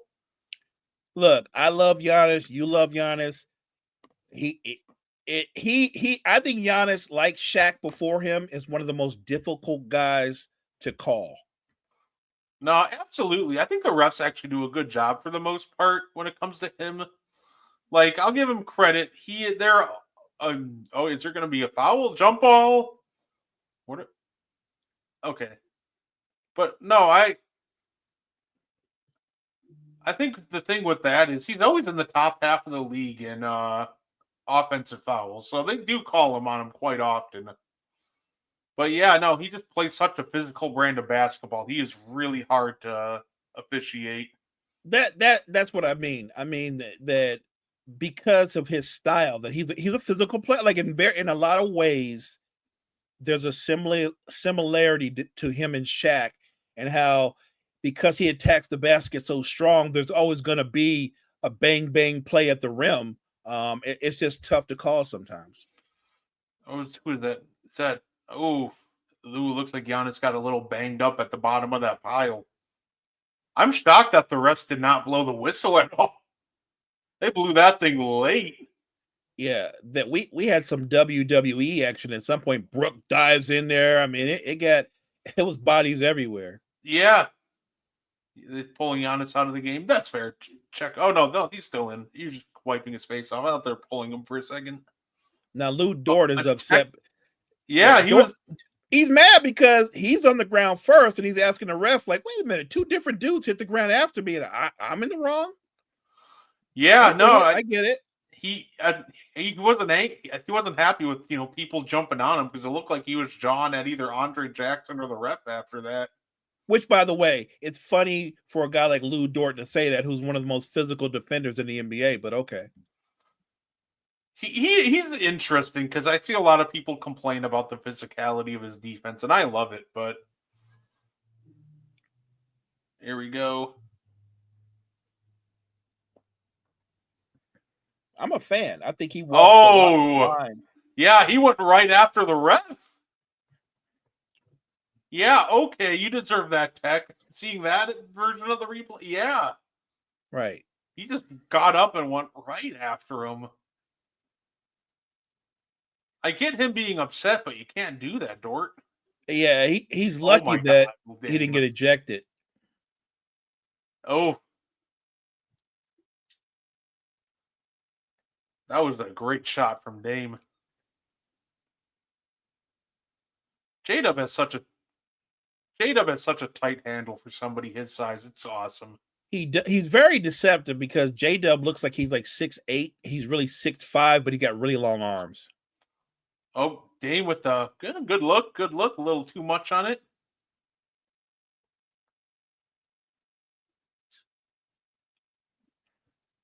Shea, good hit. Keeping the mid-range alive. People complain about the death of the mid-range, and I always say every good postseason team does it well. Here we go, little 2-man action. Give it to Giannis on the roll. Dumps it to Brooke. Oh, almost turned it over. Oh. Giannis. Oh, Thunder are mad. They're not happy about the way they're officiating Giannis today. They think he's getting too much. Let's see. Okay. It's kind of a weird angle. It looks like Shea may have got his arm, but yeah, it's a weird. I honestly can't tell. It's close. Like from that angle, it didn't really look like he fouled them. But I'm sure from a different angle, maybe because it looked like you can see his arm go either getting his arm or the ball. But see, I think what the ref is calling is that Shea had his arm wrapped around Giannis's waist, right? Yeah, that I don't care if it doesn't look like you're brutalizing him; it's still a foul. Oh yeah. At the end of the day, we know what he's trying to do. He's just trying to pull the chair on him. But exactly. College football for playoffs are going to be a lot of fun.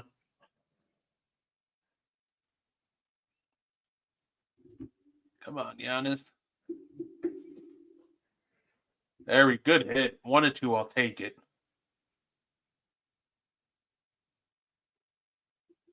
Come on, Bucks. In Darvin Ham, we trust.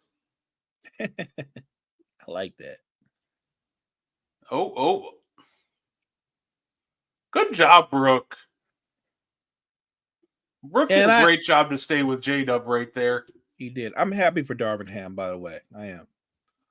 People are blasting us, making fun of us because Doc hired him on as an assistant coach. And I always try to remind people, by all accounts, that man was a phenomenal assistant coach. Obviously, he was on the Bucks championship roster and coaching staff. Right. And everybody only had great things to say about him. There was a reason the Lakers wanted him so badly.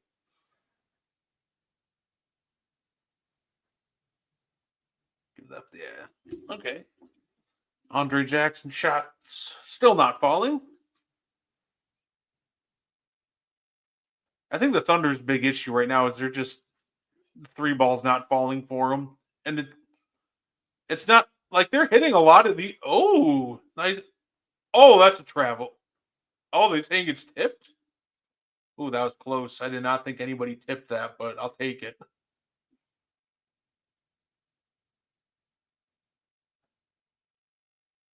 Yeah, no, the Thunder cannot shoot right now from deep, and it's killing them.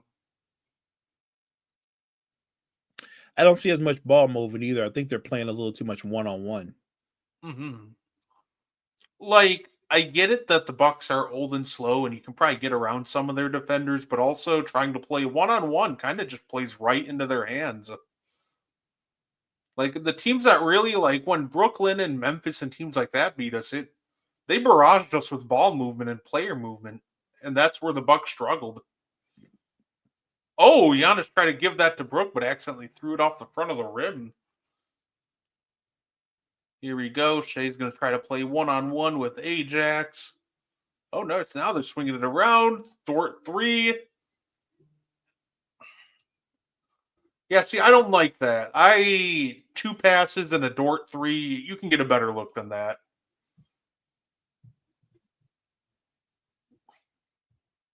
I think the Thunder offense right now just needs more movement, more ball and player movement. It does. They're standing around more than they normally do. But I think that some of that has to do with the Milwaukee's defense too. Yeah, no, I'll give them credit. The Bucks defense has been super active today. Yeah, if you're shooting 2 of 20 from 3, maybe it's time to draw something else up in this huddle. They've been great from the mid-range, it feels like, and their touch around the rim has been good. It's just from downtown, from that 3-point range, it's just nothing's falling for them tonight. And the frustrating thing about this NBA is when nothing's falling from 3, the analytics tell you should still keep taking them. I just would break from that mode sometimes. I would give my guys shoot the mid-range, attack the basket. If you can generate offense by getting to the foul line, then do that.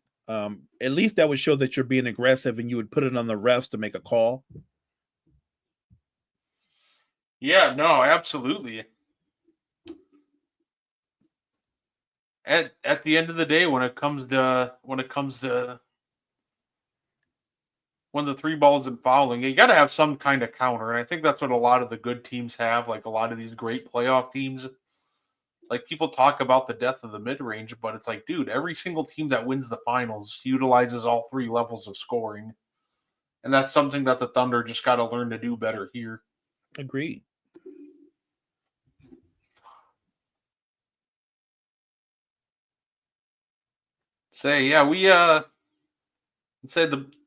That's one thing I do love about having Giannis on the team. Even if the 3 ball isn't falling, then we'll just give it to him and he'll generate an easy look at the basket to try to get our offense going again. It's kind of nice to have that guy to fall back on. No, for sure. Let's give it to him, let him cook, attack the rim, and even having having Dame to be able to do kind of the same thing for us. And Chris Middleton isn't a guy that can really get to the rim anymore. But he's still so good in the mid-range, and he still has a great post game against smaller matchups.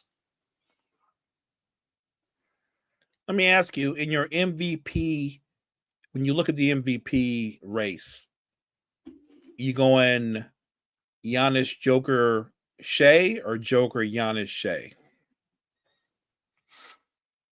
I personally think so far, I think it's Giannis right now. And, we're in such a spot with the MVP race that it's just still so fluid. For sure. I think they're neck and neck. So every little thing matters. And Joker kind of having back-to-back weaker, 16-point games, while Giannis hasn't, shot under 50% all season and is on a run of scoring 30. I think it's the little things that will flip the race. So right now, I would say it's Giannis. but Joker could get hot tomorrow, and it could very easily flip that narrative. No question. Okay, let's come on, Ajax. You know what? I like this though. See the Bucks using their size. Giannis. That I want to see that from Ajax. Even if your shot isn't falling, don't hesitate. Keep taking them.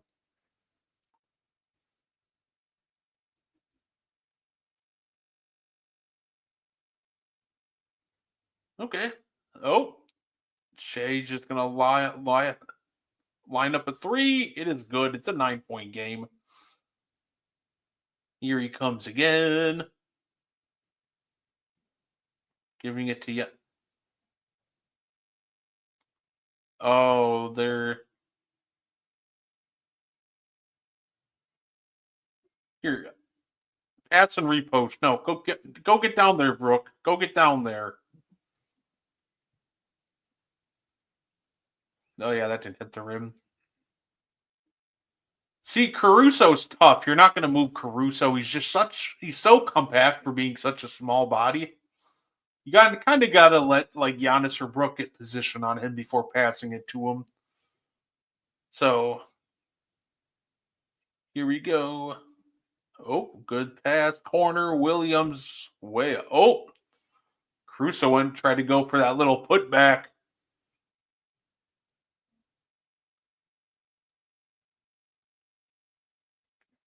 Here we go. Go Giannis.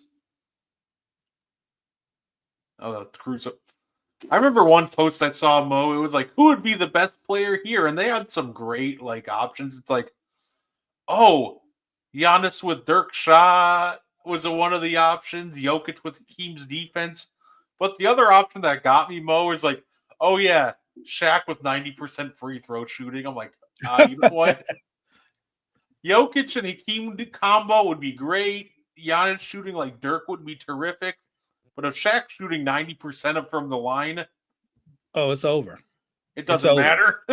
It's over. Yeah, all the other stuff won't matter. If Shaquille O'Neal is shooting 90% from the line, as much as he goes to the line, it's over. Yeah, absolutely. So, like, I'm just imagining an NBA Mo where you can't hack a Shaq and you have to try to play that man straight up because he's knocking down 90% of his three. I don't know if any team I don't know if Shaq would never have lost in the finals. I don't know if he ever never not goes to the finals. No, just the fact that he shot the free throws at that high a level forced you to play him straight up. Oh my God, that's crazy. Here we go. We got Dame, Bobby, AJ, Giannis, and who's that in the corner? Ajax still in the game. Little handoff to Ajax. Oh, almost Caruso almost made a great read there. Almost forced a turnover. Little handoff. Come on, Bobby. Nope. Buck started out the quarter good, but they've gone a little cold. But it hasn't mattered because the Thunder are ice cold and they just turn it over again. They call the. I feel like Mark Dagnot's going to get a technical here. Or soon. It's coming. If he doesn't, one of his players will. Oh my goodness. Yeah, they caught him on the arm there multiple times. Yeah. Yeah, they caught. I don't think that one the Thunder can complain about too much because they caught him on the arm multiple times on the drive, but yeah, you can tell they have not liked the way that Giannis has been officiated this game, and I think the technical's coming soon. Yeah, look at Doc. Doc kills me with the come on. Doc's like, call the foul.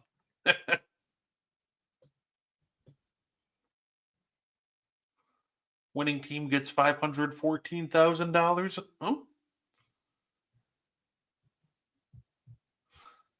Yeah, no, that's a good number, and I know like a lot of people say to someone like Giannis, that's nothing, which is true. But to some of these end of bench guys, that That's every 514,000, that's everything to them. that's everything to them, no doubt. No doubt.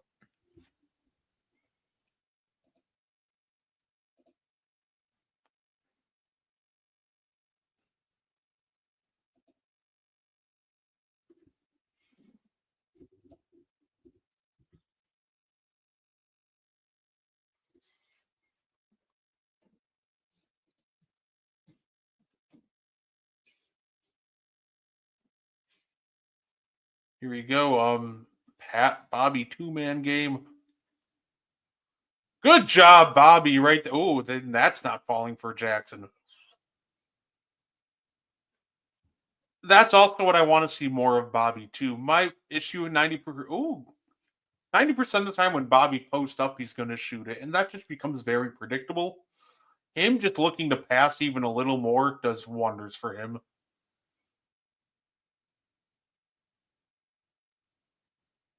I'm good with Porter so long as he doesn't shoot too many threes. And I think my problem at the beginning of the year with Bobby was just more so the timing in which we were using him. It was kind of like if we were running post ups with him when Giannis and Dame are trying to take a break, that to me that's fine. I'm down with that. But when Giannis and Dame and Brooke are all on the court, and our first thing to do is we go down the court and immediately run a Bobby post up, I'm not a fan of that.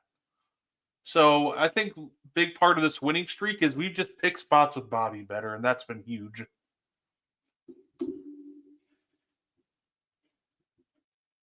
Yeah, Giannis has been unstoppable in the paint tonight, but also a bad free throw shooting night for him. Apparently, all he had to do was just jinx him, knocks that one down.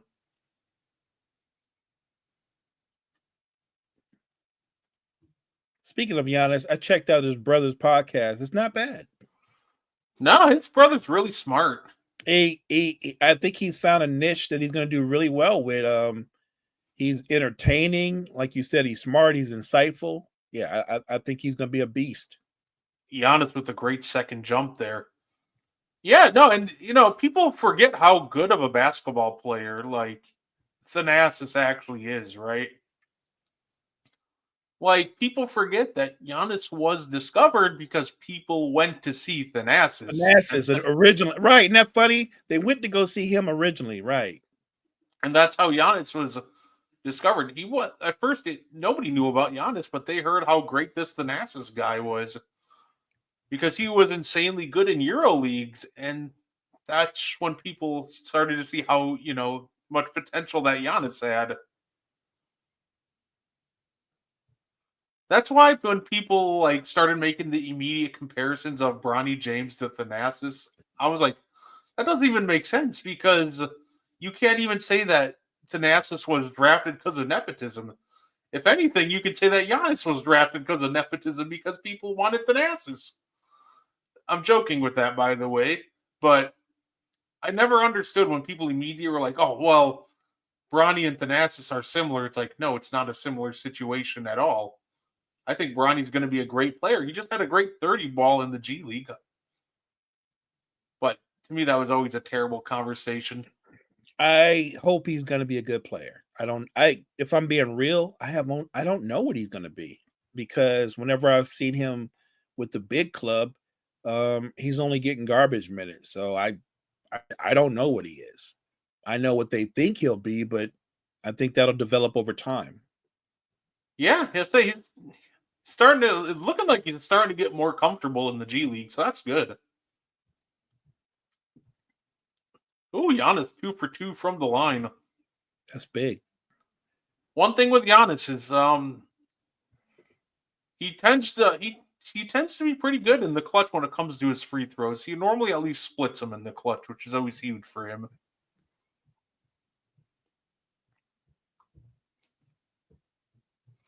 Here we go. That's just Caruso forgetting how long Giannis is. I think it's Oh, sorry. You can go ahead. no, I just think it's interesting that I'm looking at OKC's rotations. They haven't played Isaiah Joe as much as I thought they would, and he's one of the better 3-point shooters in the NBA. He's not getting any playing time at all, and maybe that's because he's not an elite defender. But I just think their offense is so stagnant. You could use a shooter. I would personally give it that a shot if I was him right now, because right now, if you're OKC, you don't necessarily need more defense. You need more scoring. Correct. Like, I don't think their defense has been bad. You just right now, if you're OKC, you need somebody to put the ball in the basket, and Yeah, that's exactly right. Which is why I'm surprised Isaiah Joe hasn't gotten more burn. And I get it; they're small, but that's kind of how they're built. Once you take out Hartenstein, it's a small team. no, absolutely. I mean, that'll obviously be more solved soon whenever Chet finds his way back. But until then, as Gary Trent knocks down a three, yeah, this is the nightmare matchup for OKC, because if you don't have to deal with Giannis, you have to deal with Bobby. If you don't have to deal with Bobby, you still have to deal with Brook inside. And with the smaller lineup, you want to keep everything more towards the perimeter.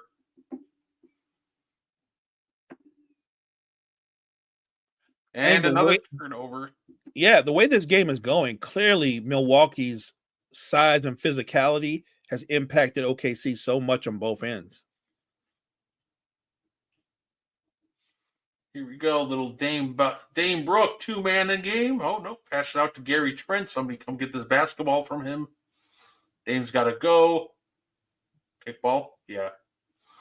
Well, only 1.6 seconds left. I would park. Oh, okay, we're doing this with Bobby. Okay, well, turnover. And nope. So, hey, Bucks up 13 going into the fourth. Going into the fourth, they have imposed their will on the smaller Thunder team. I think the Thunder are complaining because it's been a physical game, and that doesn't really favor OKC. Yeah, no, it's and that's the thing that OKC, I feel like, had to be more prepared for this, because that's what the Bucks are going to try to do. Look at Giannis yelling at the guys to come sit out on the bench. Giannis wants this. He wants this. That's what I love about Giannis, is he's a competitor through and through. He's always going to fight. He's always going to compete. And he always wants it. That's why he does things like call out the equipment managers last year. He just wants to win so badly. And if we keep winning, maybe I don't have to hear every day about a new Giannis trade rumor and how we're sending him to the Knicks for Mitchell Robinson in a second. Yeah, Giannis is not getting traded. We need to stop that. Giannis isn't getting traded. Joker isn't getting traded. Certain guys you can just write off. Luka's not getting traded. I don't think Jason Tatum's getting traded. We can keep going and going. There's certain guys, they're not getting traded. My problem, I was always more salty, though, just because it was always Giannis in the trade machines. And that wouldn't bother me so much. I've just found it weird. Like, okay, Giannis is in every trade machine. Right. But the 3 and 14 76ers have Joel Embiid, who's never talked about in the trade machine.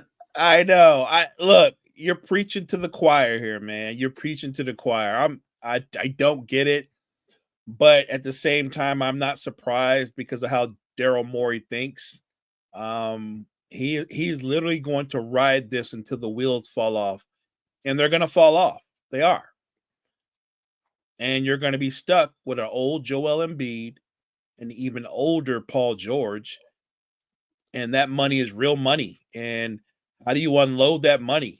How do you sell a team on, Paul George is available for trade? Like, I want a 36-year-old wing with that much money left on his contract. I'm good. They're just gonna have to take the executive out to drinks and just play like 2019 Paul George highlights in the background. Right. And I'm not saying Paul George can't play at a high level at 36, 37. We're seeing guys do it more and more in this era, but I'm just saying that the Paul George that I've seen so far in the Sixers, it's been a roller coaster at best. And the problem isn't necessarily him playing at a high level, I think. The problem is you just paid him a max. So that is elite, one of the best players that, on your team. And I think he'll be obviously one of the best players on the 76ers. But are you like confident that he can continue to play at like max one of the top, let's say 20, 25 players in the league level at 36, 37, 38? Because that's going to start looking like a lot of lost money if he can't, and you're not a title contender. And then factor in how many games he actually plays. That matters too. Zion is the same way. The only difference is he's a much younger player. I think Zion is 23. I want to say he's 23.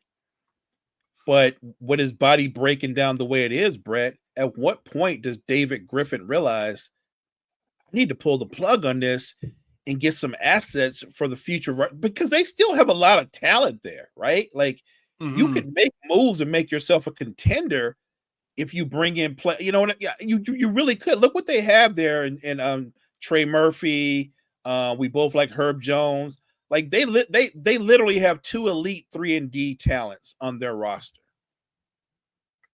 See, I don't like that defense right there from OKC. If I'm OKC, Bobby can play one-on-one. I'm not double teaming him one pass away to leave Gary Trent wide open for a 3. 14-point game, but I do like the aggressiveness. These first 2 possessions to really try to get it inside. I like the confidence that Gary Trent's shooting the ball with. See, like right there, like most likely Bobby's going to try to shoot over you or take a tough fade. And at that point, if I'm the Thunder, I can live with that.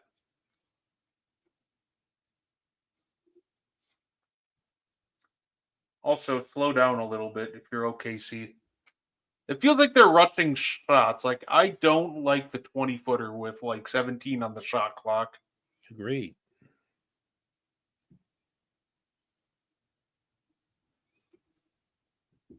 Just something about this just this OKC team just is off right now, and they are running out of time this game to fix it. Well, the problem is they're trying to play at tempo and play at pace, but now they're just getting shots up for the sake of getting shots up. Like you said, Brett, you can turn down a bad shot and wait for a good shot to present itself. Like there's 10 minutes left in the game, man. You don't have to play. You can play harder, but you don't have to play desperate. Speaking of Isaiah Joe, he checked into the game. I think that's a great call. Okay, Bob, you got to look to pass. Good hit, Brooke. Brooke with the moon ball. Good job. Okay, 83-66. I think if you're the Thunder, if you're Mark Daigneault, you got to see a run right here coming out of this timeout. They are teetering on the verge. I mean, I'm not going to say it's a blowout yet, but the Bucks are playing with all the confidence, all the momentum, and OKC offensively, they just look lost. Yeah, this defense is normally much better from OKC, but with OKC right now, they're helping off shooters from one pass away. And when it's Milwaukee, guys like Bobby Portis and Brook Lopez aren't amazing passers, but they're gonna see the guy one pass away. So agreed. I think I think you can leave shooters open if you're the Thunder. You have to sacrifice something, but at least make them cross court pass so you have a chance to recover, or if you're gonna be aggressive defensively, recognize who you're closing out on, like who you don't leave open in a rotation. Like, let's not leave Brook Lopez all by himself. Let's not do that. Yeah, and like the possession before, it was double team Bobby and leave Gary Trent open one pass away. Like, correct.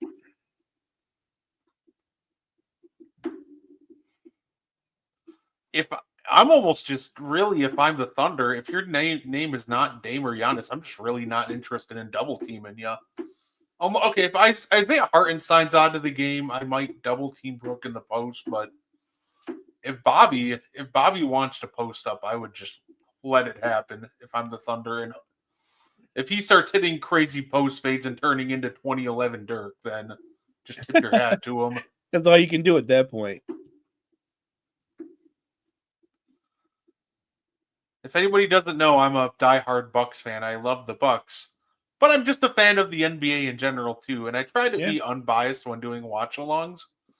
So, like, I'll tell you what I think about the Bucks and how much I love them, but I'm also going to tell you what I would do to beat them because I think it's only fair. My goal is always to be unbiased during these watch-alongs. I'm going to have to give Doc some credit. I actually saw a show, Brett, and they brought up the question, if the Bucks continue at the pace that they are in terms of winning, should Doc get consideration for Coach of the Year? And I said yes. I think the answer is yes. I saw one post that said, should Doc be Coach of the Year? And I answered that one no. But I definitely think he should be consideration. Absolutely. Absolutely. I think when you say he should be Coach of the Year, when like the one video I saw, it's tough because Kenny Atkinson exists this year, and what he's done with the Cleveland Cavaliers, I think he has to be the front runner. That's who I would have as a front runner right now. It'll be Kenny Atkinson.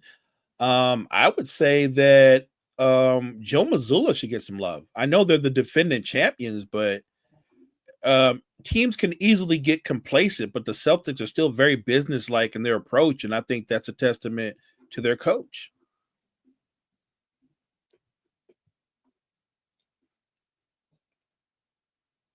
Even OKC's coach should get some love, actually.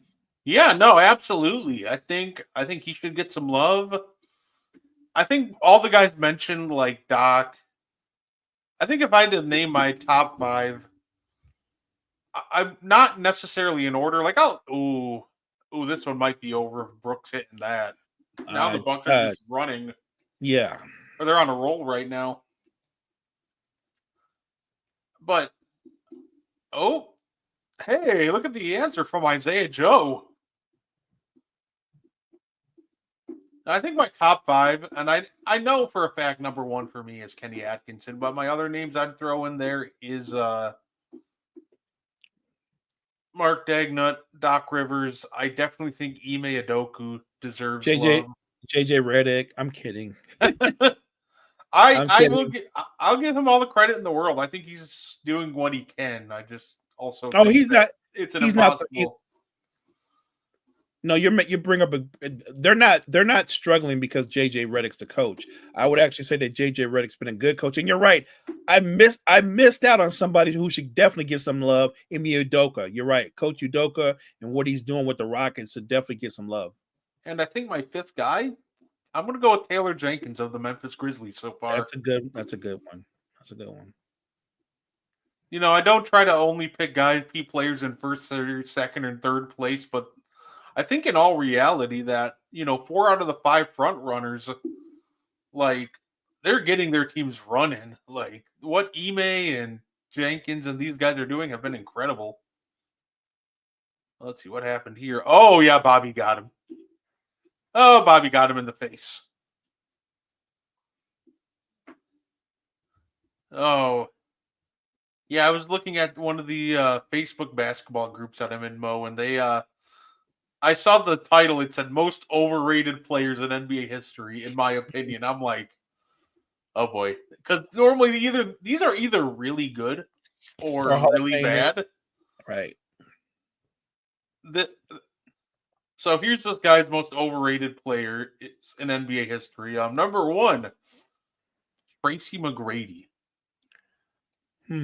I think it depends on the circle. You could have a case, but I think Tracy McGrady indeed was one of the most talented shooting guards we've ever seen. Just unfortunately, he couldn't stay on the court. If he could stay healthy. But I can see some people definitely do overrate him, but I also think he was that good when healthy.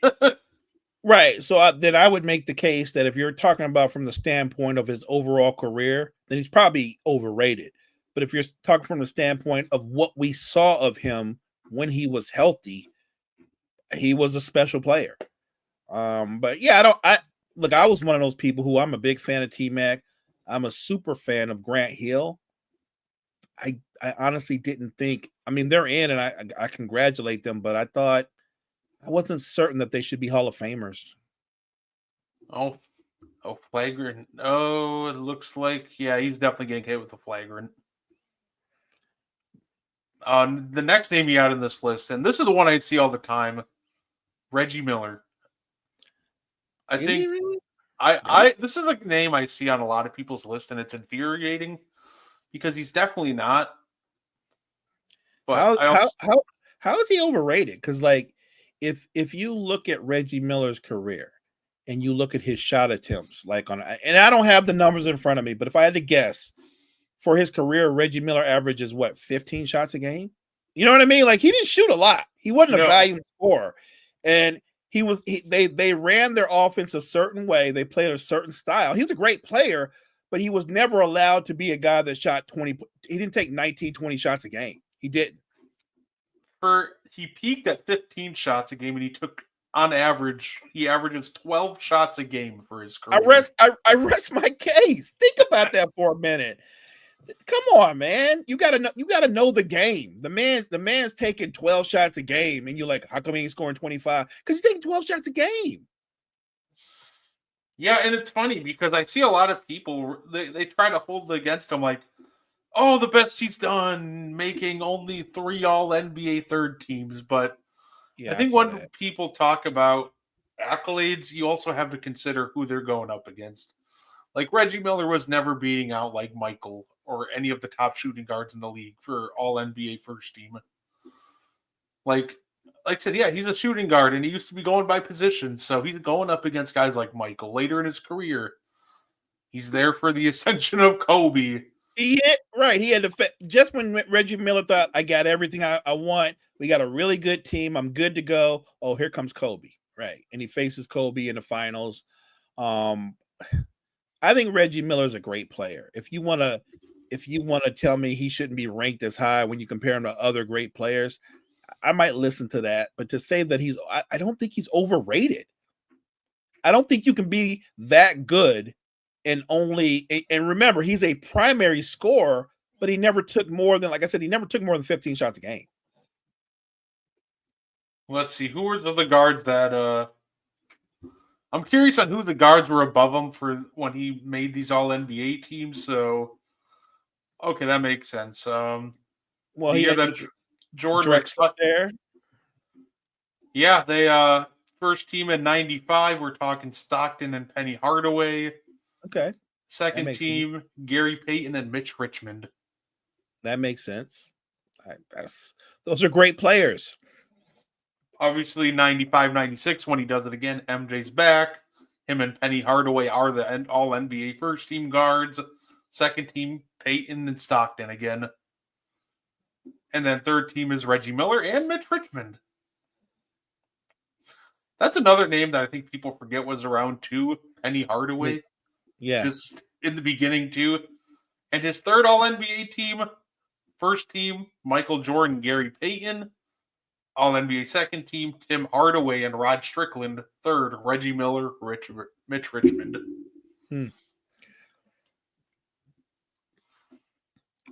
Yeah, I think people forget about Penny because, like Grant Hill, like T-Mac, he was just starting to become a superstar, and then the injuries just broke his body down. Pat Connaughton with the 3. Oh, yeah, don't do that again. Ugh. No, absolutely. You know what? You just gave me a great idea for a one-on-one matchup. I'm going to put Penny Hardaway in a one-on-one matchup. Ooh, that is a good one. The next name on the list actually is playing in this game. Apparently not a big Damian Lillard fan because Damian Lillard's the next one on the list. As one of the most overrated, really? Yeah. I think I really see a vision with half these guys. I don't see his vision, but it really feels like he's naming guys who don't necessarily rack up a ton of like accolades in all NBA teams, like first teams. I know. I get it. Because the other Sheamus is that one.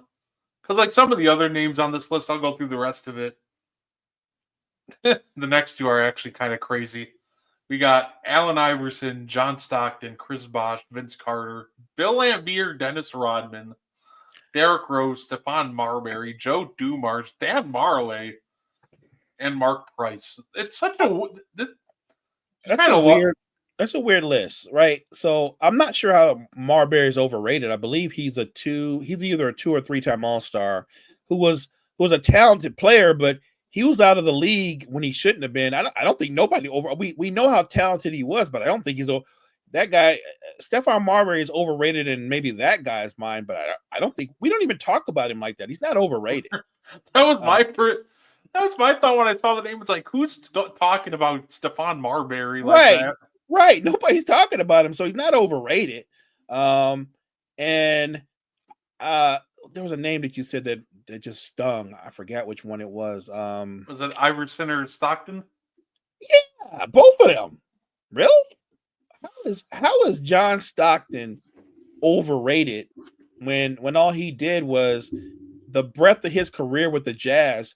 They were always a contender, and I've lost count of how many conference finals, the conference championships him and Karl Malone played in. They were great players. And Allen Iverson, come on, man, chill. I think that they just fall kind of victim to. I think they fall a victim a lot of the times to. You didn't win a ring, so you kind of get downplayed, and I agree with that with John Stockton. A lot of conference finals appearances.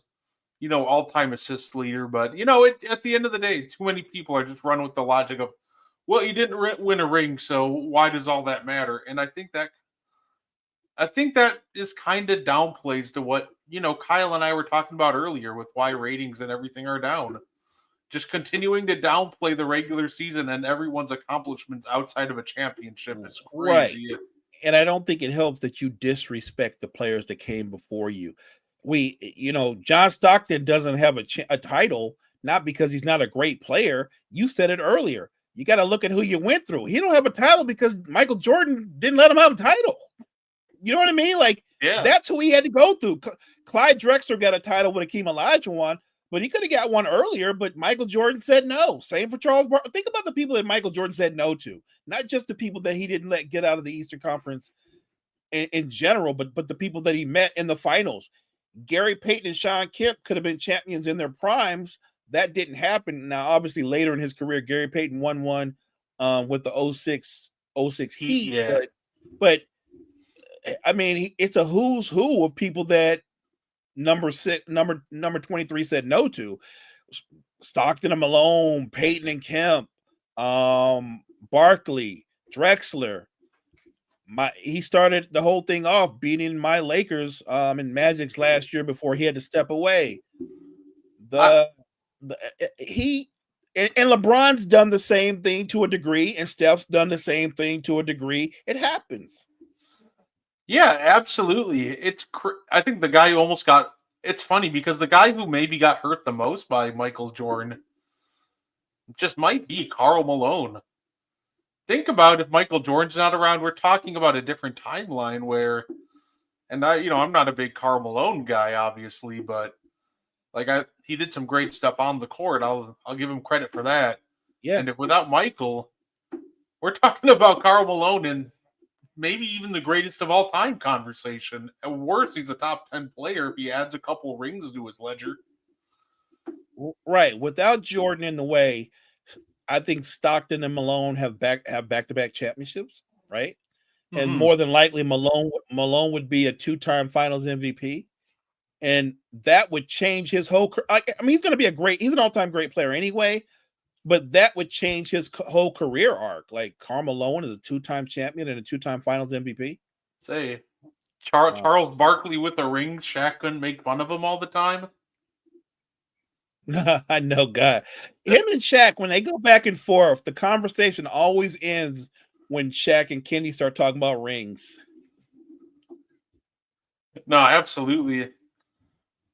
And there's another guy who released his list, Mo, and I think this could be fun for us to do of his top 50 offensive peaks.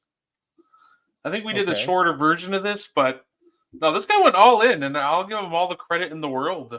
He really put some thought into this. Like, we got names like Bob McAdoo and Mark Price on here. Bob McAdoo, when he was with I think it was San Diego Braves, or was it Buffalo? I don't know, but he averaged like 34, 35, won an MVP. Like, Bob McAdoo could put up numbers, no doubt. If you do that, and you're that thorough, then you're going to look at some of the things that Moses Malone did too. Mm-hmm. Well, since this game is starting to get out of hand, why don't I give you the top 10, because this is quite interesting, in my opinion. I'm here for it, partner. Shout out to Matt Bork in NBA discussions. At number 10, he has 65 to 66 Jerry West. At 9, he's at 64-65 Oscar Robertson. At 8, we have 86-87 Larry Bird. At 7, we have 2000 to 2001 Shaquille O'Neal. At 6, we have 06-07 Steve Nash. At 5, we have 89-90 Magic Johnson. At 4, 17-18 LeBron James. At 3, 16-17 Steph Curry. At number 2, 90-91 Michael Jordan. And at number 1, 2023 to 2024 Nikola Jokic. I just off the top of my head, I don't have a problem with that list at all. I don't. I don't. That's a pretty. I mean, I guess we can sit here and pick it apart, but I think it's a pretty strong list. Yeah, no, absolutely, and that was a phenomenal block by Giannis. Yeah, no, absolutely. I thought that too, and honestly, to even have the gall, to even have like almost the bravery to like put that on an online forum where everybody's gonna pick it apart and nitpick it. I give him all the credit in the world for. But you can tell he did the research. Honestly, Brett, we should give him his flowers just for the fact that he had the courage to put that online where they're going to destroy that and go, what are you talking about? 64, whatever, Jerry West. Those guys were plumbers, right? You know what I mean? Like, I can hear the whining and complaining. Like, you forget how great a player Jerry West was, how great a player Oscar Robertson was. Like, the man almost averaged a triple-double for his career. Like, that's how great a player he was. No, absolutely. I'm actually shocked that I didn't hear Wilt's name called. He has Wilt Chamberlain at 25. Wow, that's the closest he has it. I'm not, I'm not trying to get into a debate over it. I'm just shocked that Wilt wouldn't be in the top 10 and that the closest he is 25. I mean, that's kind of odd for a guy that averaged 50 points a game for a season. I'm just saying. And the funny part is, and this is something I actually agree with, it's not even the 50-point season that's 25th. Because I think Wilt had much better seasons than his 50-point-a-game season. That's just the most notable. Just in terms of overall offensive impact. So the one at 25 is actually 66, 67. When instead of averaging 50, that's when he averaged like 25, and 8 assists.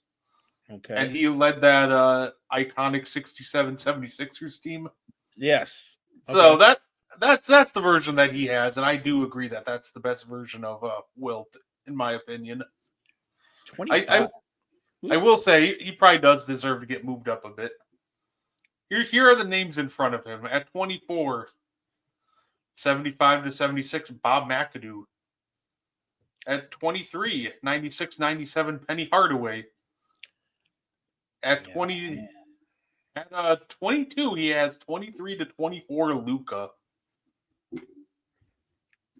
At 21, we have 74-75, Rick Barry. And at 20, we have 08-09, Chris Paul. Okay. Yeah, like some other names on here that are fun. At 18, he has Tiny Nate Archibald right in front of 17-18 James Harden. Yeah, Tiny won an MVP and averaged over 30-something points a game, so I get that. Yeah, and then right after Tiny at 18, you have 0203 Tracy McGrady at 17. At 16, you have 16-17 Durant, 15, 90-91 Chuck. 14, he has 09-2010 Wade. 13, 07-08 Kobe. 12, 77-78 Kareem. And at 11, 2010-2011 Dirk Nowitzki. What was that on the Kareem again? It was 70 what? He has 77-78 being the best 1 year season for Kareem. That's interesting because I'm pretty sure that I don't know what metric he's going on, because if I had to guess, again, I'm not looking, top of my head, I believe Kareem in those years, what did he average? 27 points, like 16 rebounds, maybe 4 assists, 3 or 4 blocks, which I'm not sneezing at that. Those are great numbers. And he probably won an MVP that year too, but man, he's got to have a couple seasons where he did, like, I want to say he did over 30 and had 16 rebounds and 5 assists. Like, I'm not sure how those other years are better years, but again, whatever. It's all subjective.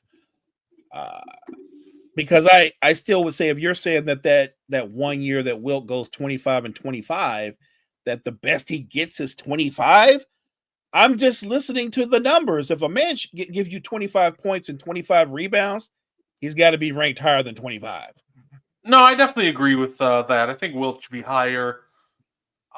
Congratulations, my GOAT, Darvin Ham, and Taurean Prince will remain undefeated in the NBA Cup Finals. This is true. Giannis just iced the game with that block. I want to give Gary Trent 3.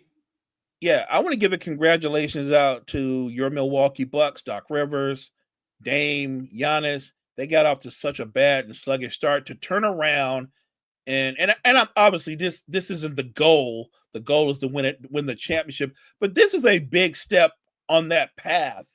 And when you dismantle a team like the Thunder by 20 points, that's impressive.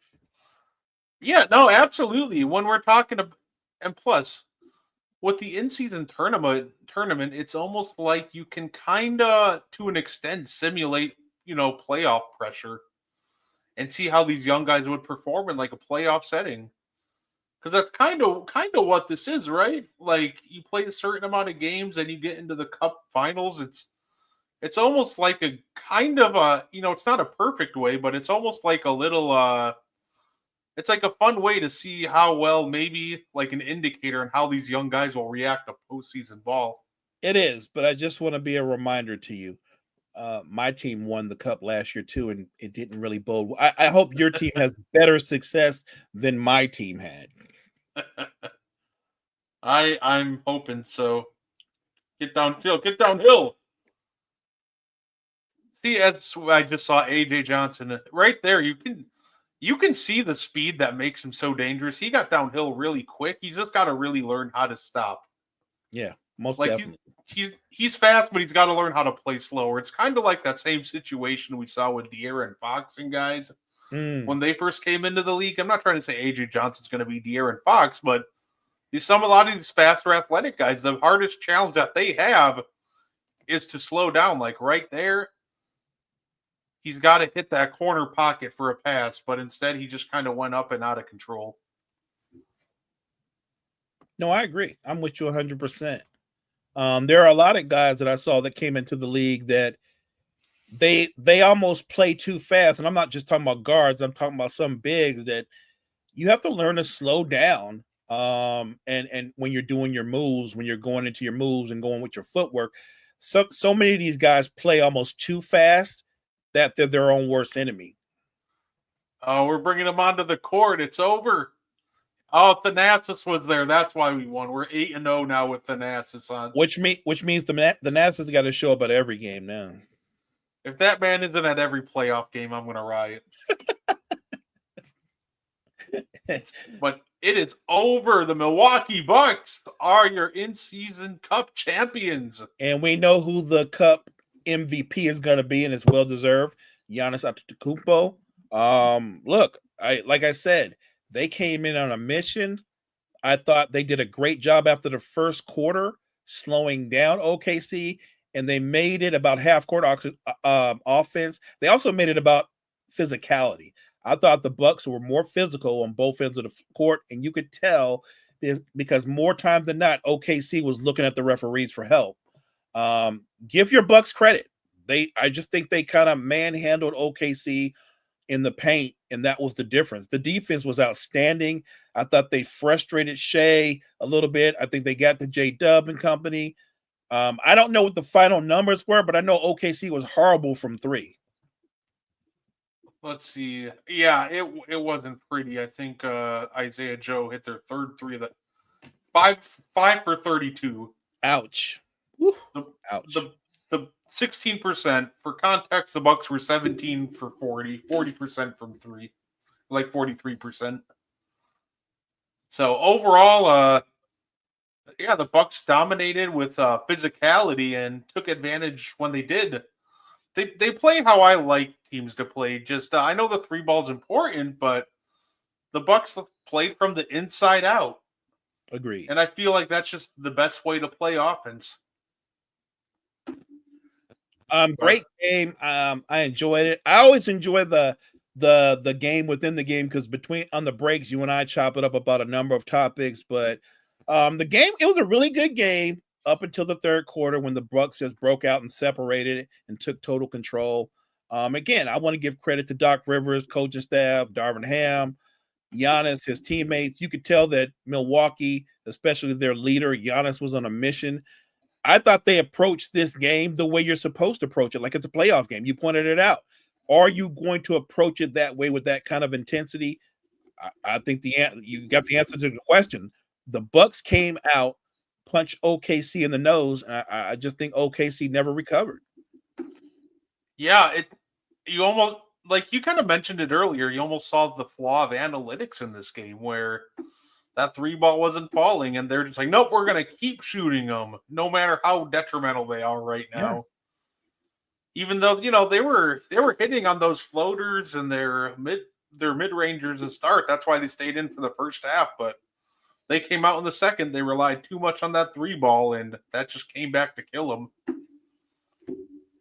I thought your Bucks interior defense was outstanding. That even when Shea and J-Dub did get to the basket, Brooke or Giannis was contesting it. They didn't always block the shots, but they changed them or they altered them. Again, that's all about effort. That's about team defense. The Bucks just played a great game, a complete game. I'm looking at the Bucks, and I think you take this momentum from winning this, and you lean on it going forward through the rest of the season.